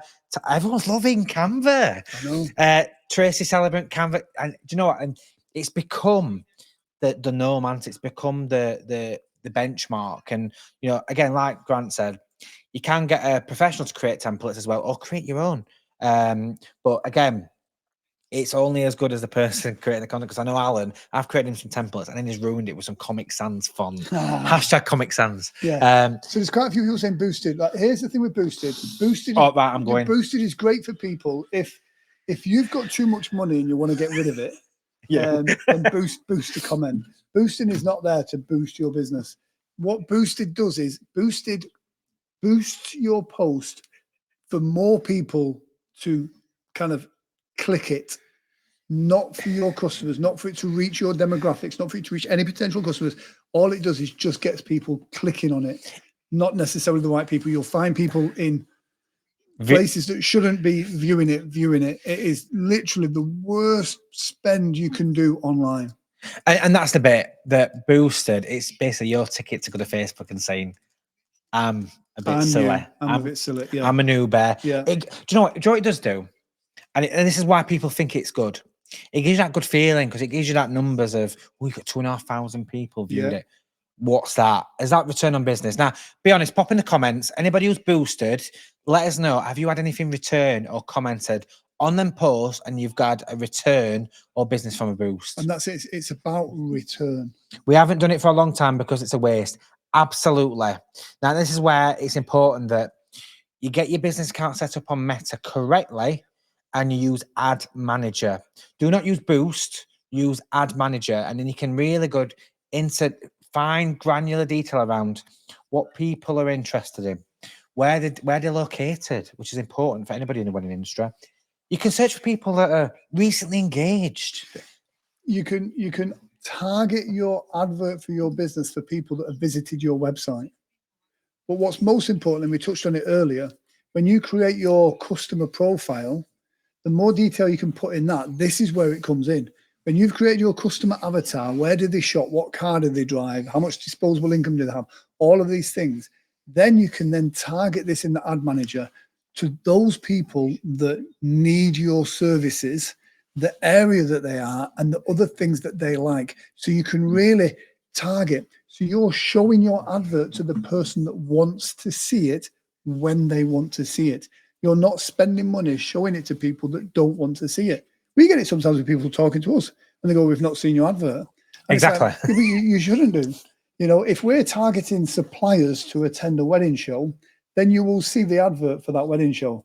If we're targeting couples to attend a wedding show, if you're jewelers in the wedding industry, there's a good chance you won't see that advert because you're not the person that we're targeting. And if you are seeing it, it's because we want you on a wedding show. So if you do see any adverts for Wedding Fairs Yorkshire, then that means we want you on our show. Exactly. And if you want to... How subtle was that, by the way? I know. That wasn't subtle at all, was it? And if you want to, instead of clicking boost, if you want, I'll drop you my PayPal details and just send me the money because that's all you're doing. Yeah. You might as well just send it me in an envelope. It's honestly, don't do it. Get yourself on Ad Center and create some ads. And experiment. Now, again, we touched on this earlier. Do a couple of ads. So if you've got a couple of 30 quid to spend, put a 30 quid ad running this metric and run a 30 quid ad doing that metric. Now, I know if you like John Steele, your advert will contain M&S and all details like that and space hoppers. So put in the details of what your customer profile wants. That put it on a wall, put it in a wall in your office. Call him Roy. Once you've got that stuff, when it comes to creating your advert, think about it like, you know, you're baking a cake, you're testing the ingredients and you're doing all this stuff. Don't just do one spend on one ad with one type of copy and then go, it doesn't work. Because exactly. That's like saying if you're in the dating market, that's like saying, you know, I once spoke to another person and it didn't work. So it's not for me. Test it. Have a little bit of an ad spend and then go, right, I'm going to spend this amount of money, let's say £20, which is not a lot of money to spend, £20 to test this ad. You're testing the image, the copy and the call to action. Yep. Don't run an advert without a call to action. Yep. People need to know what you want them to do. And then test it. Have a couple of different images. Have an image with big faces on it. Have an image with landscapes on it. Have an image of your product. Have an image of you using your product. Test all these things and find what works for you. And then once you know that, then that's where you put your money. So we'll run through these what not to do's because we've gone off a little bit about boosting there. Yeah. So what not to do? Boost your post. Don't do it. Don't do it. If you do want to boost your post, send me the money instead. Sharing on marketplace as a service. Now, I had a conversation with a supplier a few months ago around this because their Facebook got blocked and then they couldn't run adverts for their business. Now, it is against Facebook terms and conditions to offer a service. Now, I know people get around it by putting different descriptions and putting it as free or 999 or whatever. It's against terms and conditions, and it just doesn't work well. So don't do it. Next, sharing controversial opinions. You're a good one for this out. There's lots of people that do it where they put their political views on there. As we come into an election year or whatever, they put their stuff on there. That's all great. But the thing is with strong political or controversial opinions, there's two sides to every kind of thing. You don't want to alienate 50% of your customers. Yeah, okay, some comedian may do a really funny joke that you find is hilarious, and do you know what? The whole world's gone woke. It's silly. It's not funny. No one laughs at a sense of humor anymore. I'm going to share it. This thing could trigger someone. It could cause them to kind of go, just on that one post, they will not be a customer. Your business, I believe, is not a place for you to share your controversial or political opinions. Yep. Because you are a business. Try and stay neutral. Try and not get involved in arguments online. As a business, it doesn't do you any favors whatsoever. No, absolutely not.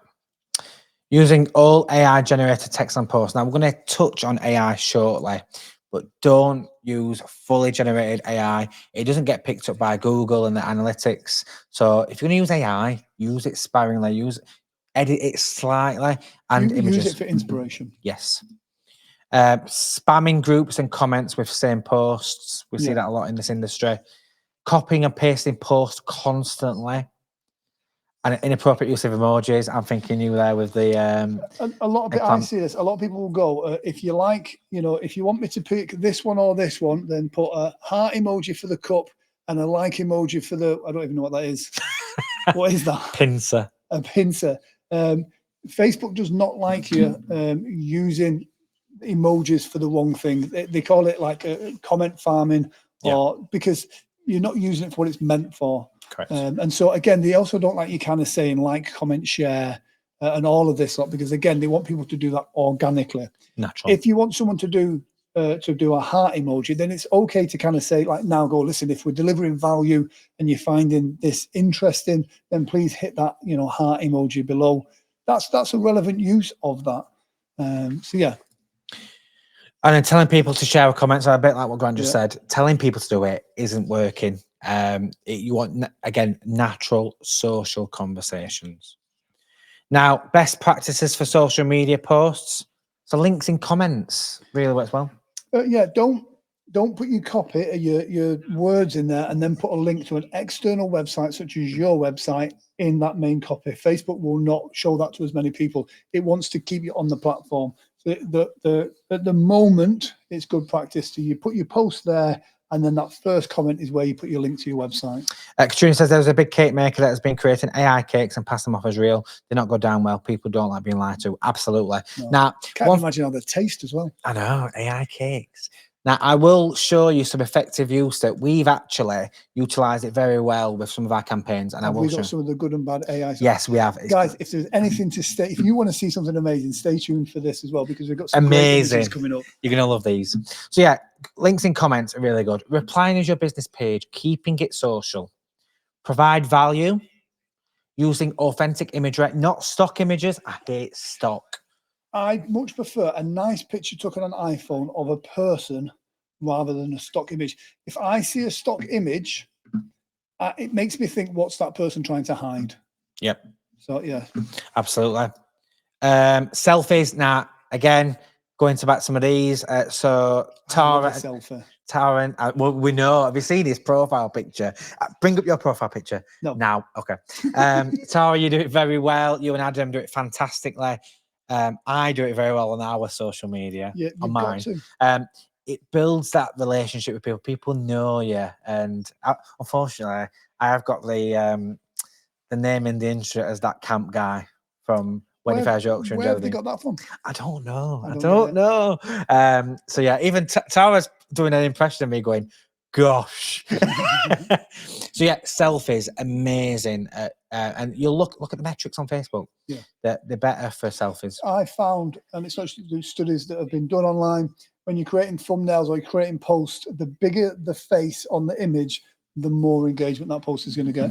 Yeah. And how often do you see Mr. Beast on YouTube going with like giving away some money? You know what I mean? That gets engagement. Trying to show him Adam to do it more. Yeah. Get them selfies on. He's a good selfie maker. People, you get some people that aren't in the industry, that aren't online, that will go, oh, these people that take pictures of the food and take selfies, oh, it's retail, it's so. That's fine. Let them have that opinion. Their opinion is none of your business. Don't let that worry you, because what's going to pay your bills is you putting your stuff out there. Penny, that is terrible. I'll be having words with Glenn. But just have them selfies. I remember seeing one of your selfies from the IDO Awards back in May, outside, and you know, and that's the bit that it gets engagement. It gets people having a conversation like, "Oh, you look absolutely amazing," stuff like that. So do take selfies. John Steele, I don't do selfies. Haven't got it in me. John, we're going to get a selfie out of you one day. Probably at the office with a cup of tea. I've actually got some cheeky photos of you as well, so I might have to send them his way. Tara, neither of you took a selfie the other day. Oh, no, we'll have one on Monday. Oh. And Ali Rosalie says, this is good. I need this advice. I'm glad it's going work. And then Jane's Vintage Flowers, I'm camera shy. It's not about being camera shy or not. It's the steps that you have to take to grow your business. Yep. Business is business. Yeah. So yeah, the next and last but not least, going live. He knows this very well because you're live like 20 times a day doing what you do. I mean, I was upstairs and he was live. I've got an aspect. Yeah. Going live is now. Going live and Zoom are two different things. I'm not the biggest fan of Zoom. It has its place. But going live is on most of the platforms. Going live, they will push your content out to more people. How it works on most of the algorithms is a text post will be shown to a tiny amount of people. A post with text and an image will be shown to more people. A video post will be shown to even more people. And a live post will be shown to even more. So you get the opportunity for most people to see it. A lot of people will click in and then click back out. But it's your chance to get a real connection with a person. It's the closest to having a conversation. We're having a conversation, just me, just you, no one else matters. It's the closest you can get to that. And you get immediate, authentic feedback. If you have a question, you can put it in the comment section and I can respond straight away. That's brilliant. And equally, with going live, when you're on Facebook, you instantly go straight to the top of the story section with a big red thing that says live. Yeah. On Instagram, you go straight to the top of the feed. Yep. So it makes sense to go live. And I know you go live quite often, don't you, Penny? Sarah, you go live. Tara, you go live. Get going live. The more you go live, the more you show up. And here's the thing, you know, be consistent. Let your audience know when you're going to be going live. So then it gives them a chance to prepare, have a brew and get ready to jump on. If you've got any burning questions, they can do that. But here's my top tip for going live. And I do quite a lot of lives. When you go live, don't go live and go, hey guys, we're just going to wait for more people to jump on. Because what that says to your audience is you're not important enough. I'm going to wait for some more people that are more important. Just start, because don't worry if you've got one person watching or 1,000 people watching. The main people will be people that watch it in 5 minutes time, 10 minutes time, an hour's time, or tomorrow. So think of the people that are watching it on a replay. So when you go live, start where you are and then just keep going. The people will come. Now it's the section you've been waiting for. So we're going to talk a little bit about AI. Now, AI is because it's gone leaps and bounds. I remember you having a conversation with me last year around some of the things AI can do. Now, for some of you out there that are not familiar with ChatGPT, some of the tools on Bing, what's it called now? There's Bard. There's a few different. There's a few ones out there. ChatGPT is the most common one at the moment. So if you've not used it before, they are great, but you've got to use them the right way. Yeah. And what we're going to do is going to go through a few bits around leveraging AI for content enhancement. Now, this is obviously important. When you go live, are you using an external mic or going through your device? We are using a mic. When you go live, if there's one tip I could give you, get yourself an external microphone. The simple fact is the camera quality on this is brilliant. It is broadcast quality. The camera's great. The microphone is right here at the bottom. It's meant for either this or this. When you're going live, you're here. Yeah. So you will hear other people when they're going live and their stuff sounds like they're in a bathroom or it sounds terrible.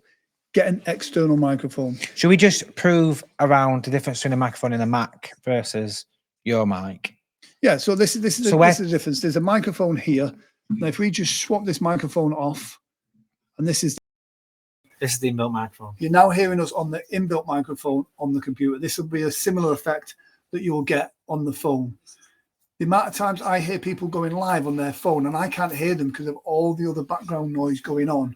So getting an external microphone, you don't even have to spend a lot of money on them, but get an external mic that just plugs into the bottom of your phone. That will make a massive difference. And sound quality. Switch your back, by the way. Yeah, sound quality. If you are watching something and the visuals aren't great, but the audio's okay, you'll stay with it. If you're watching something and the visuals are brilliant, but the audio keeps, you know what it's like when you're on the phone to somebody and it starts chopping up, that will turn people off quicker than anything else. Absolutely. So let's go back to AI. Yep. So leveraging AI. So it's essential that you don't use it for the wrong reasons or creating content. It's about supporting for you to create the content. So use it as a supporting tool. So AI. So we've got a few people asking for recommendations for mics. Drop us if you're interested in any kind of live streaming kit, microphones or anything like that. Drop us a DM. We'll send you a link to microphones that we recommend. Without going into too much down that side, you know, we do work with live streaming companies and we do have a list of some great, cheap and good quality microphones. So going back to AI and its application, so appropriate versus inappropriate use. Now, what we have seen lately is a lot of companies using AI to create blog posts or creating posts in general. Now, AI is fantastic to help you create that post. However, Google does disregard this altogether in their sweep of your Google website, Google on your website in your SEO. So it's essential if you're using AI to create posts, proofread it, and change the bits itself. What I think you use it very well, don't you? You need to teach the AI to talk or teach the AI itself, act as a certain person, but creating a post outright or creating imagery of AI is absolutely a no-go because, again, like I think it was Katrina mentioned about the cakes, you're just lying to people. So it's about supporting your ad campaigns, supporting you create a timeline. Think of AI as having, like, I call mine Dave. Think of AI as having like a virtual assistant. It's there to assist you, you know, but as with everything, if you put in bad prompts or bad info, you'll get out bad info. So if you just go create me a blog post, the content, there's no depth to it. So you're going to get back is just going to be shallow and not of any value. So we're going to show you some examples of AI enhanced content. Now we're going to be honest here. Some of the posts we've put on our social media have been AI in preparation for this event. So you'll have seen the header image. So we'll just be outright. This image there, that's AI. Can you believe that? Yep. Now, obviously okay. Now you'll notice we use it. We do a lot of post editing as well. But what we've done is we've taught AI to our brand awareness colors and being on trend and on brand. So, but one thing you will notice with AI that it doesn't do well with faces, it doesn't do well with certain features, it doesn't do well with watches, and it doesn't do well with buttons. Now I don't know whether you can just about see we've left them in deliberately, as you can see. I'm a graphic designer, obviously. I'm not doing it. I ain't doing it by mistake. Look at the buttons on the cuff. You could tell they're fake. And obviously some of the facial expressions, they've got certain expressions, but then they're lacking some features. You will see often. We did it. We were looking at this where we generate some images. AI tends to give you 4 fingers. Yeah. So do keep an eye. It's very poor with eyes as well. So, but again, we've used it sparingly and post edited as well to make sure it's on brand. Some more examples. So it's great for images that aren't images. So like this, we've got the pink confetti and the wedding fairs Yorkshire pink. We've got a set of wedding rings sat on a pink surface. We've these AI tools to work around, and if you use some of the AI tools, we've got ChatGPT and then we've got Firefly from Adobe. It's fantastic that you can tell it specific what you want, but you've got to really go into detail. Think of it as an alien that it doesn't know what a wedding ring is.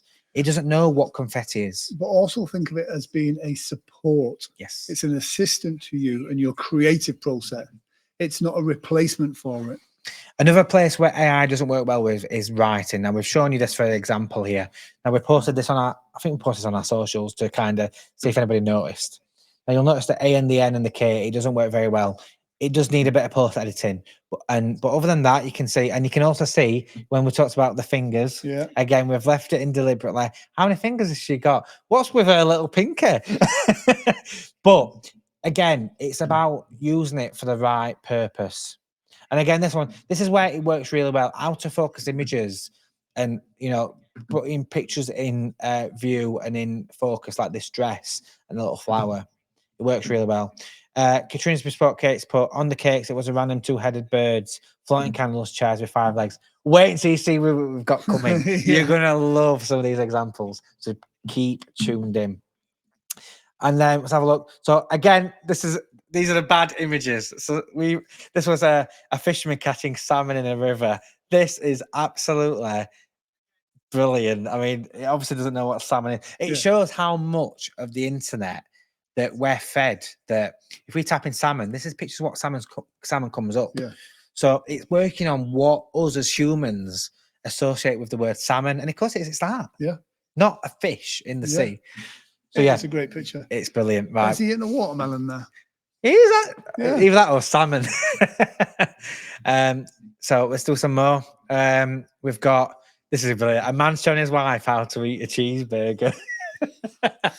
We've got, let me see if I can blow this up actually. There you go. Look at that. Absolutely brilliant. And look at frustration on her face. How many fingers has she got? But yeah, it is very poor, some of the detail. I mean, I don't know what's happened to that cheese that's hanging off. John said, I love a salmon canoe.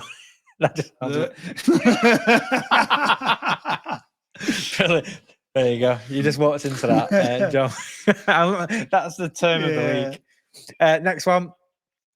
This is pictures of yoga. Let me just get rid of our image. There you go. Look at them.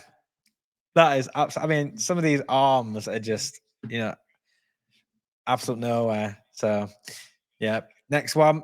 Handstands. So, as you can see, some of you would be hard to think that these are real and fake images. The detailing is absolutely fantastic, but it fails to get some of these on the right places or understand what we are as a human race. Exactly, but that's why you got to put in the correct prompts. And again, this is another one. Jennifer Lawrence as a parent. I mean, as you can see, the faces are an issue, and these are genuinely fully AI generated. So this one at the bottom left where it's just dancing, it's not off like dancing with the stars. It's AI generated. It doesn't know it kind of knows what she looks like. It's generated it. And this is the thing, using it solely for your own advertising, it's a no-go. Absolute no-go.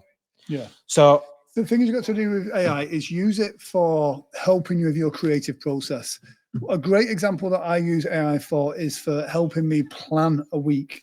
So I can ask it, listen, I've got to do certain things, create me a calendar of things that I need to do for this week. It's great for helping you be more organized, for putting structure in place. And if you're looking at doing a blog post, it can give you, you can ask it to act as an expert and give you blog post ideas. Yep. And so it helps you with that creative process, and then you put your expertise in. So our advice for AI is go and experiment, go and have a chat with it, see what it produces. However, use it to support with your running of your business and support with your organization and for inspiration, not for outright images, because that's where it can go wrong. Your expertise is what that's your USP. That's your knowledge, that's your skill set, that's what you sell. Use AI to support that. If one thing you can do is ask AI what it needs from you in order to help you with your business, and it will ask you a series of questions in order to assist you.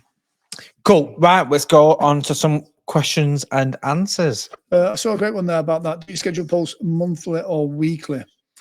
For me, the way that I like to do it is do your month, not your whole month, just your things that you've got to get done, your essentials.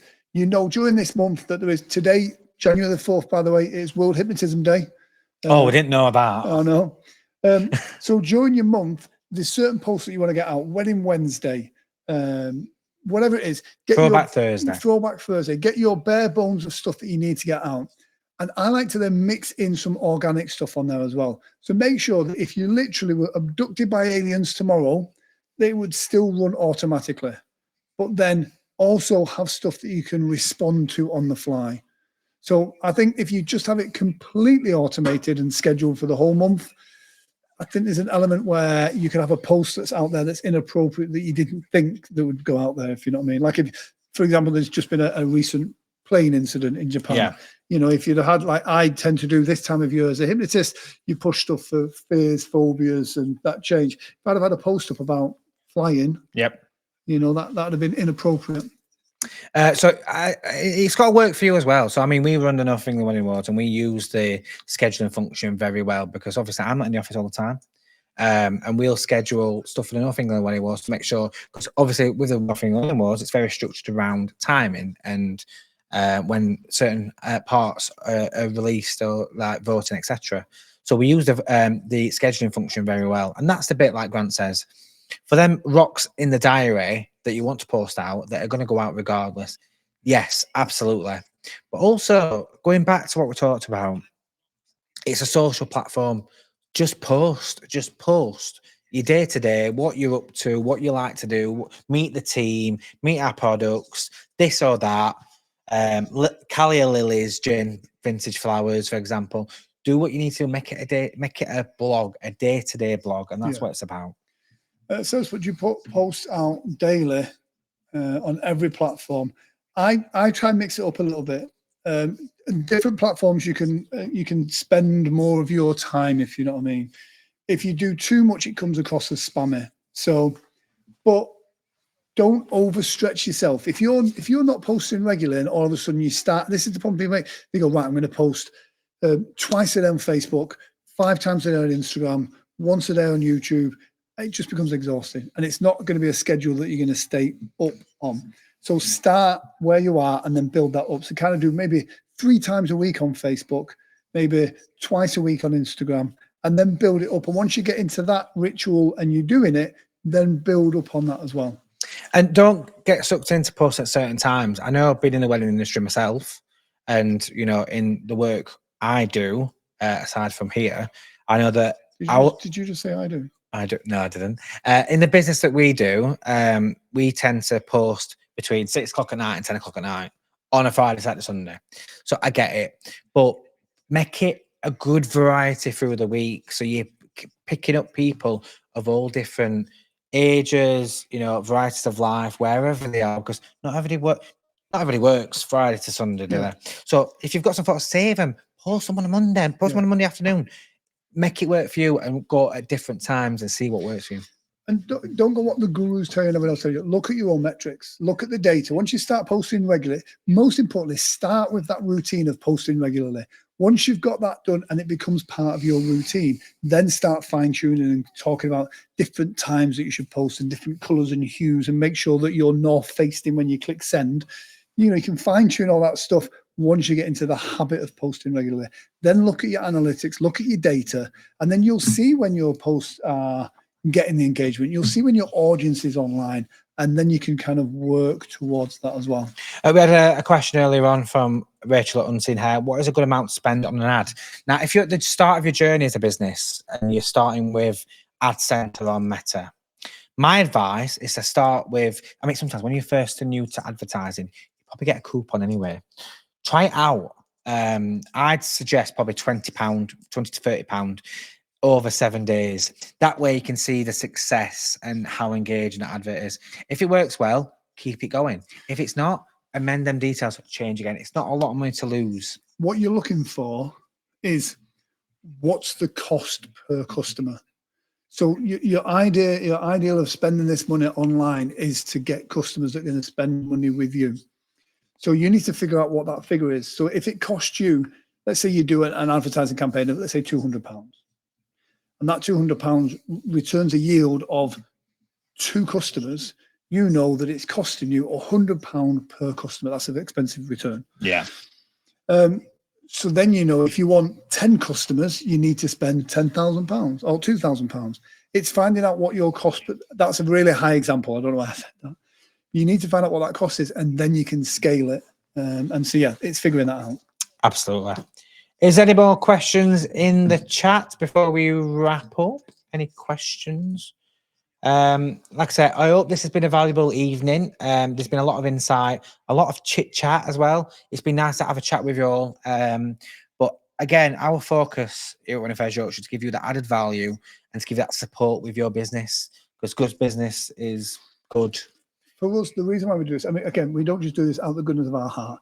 We know as an events company, if we help you with your social media and your marketing, then that's only going to help you when you're attending our events. You're going to be marketing that you're at our events, which helps our marketing as well.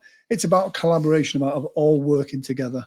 And Jane, going back to your advert, what's your opinion on Google Ads?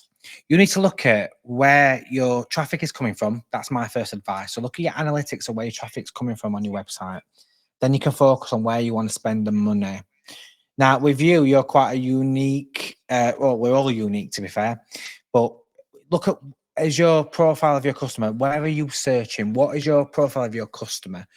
Look at where they are going to be and then step backward and advertise on them platforms. So again, like I said, if you're getting a lot of traffic from Google and people, your customers are searching on Google for flowers, floristry, get on Google. And absolutely try it out. There's nothing harming putting £30 of advert spend onto Google Ads and giving it a go. If it works for you, it works fantastic. Have 2 in tandem, see which one gets you business.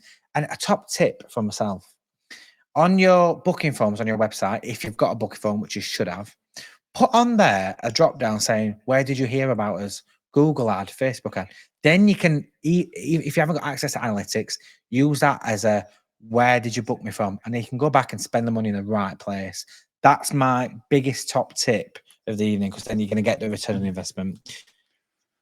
Jane says, I need help with my website. If I could speak to someone for advice.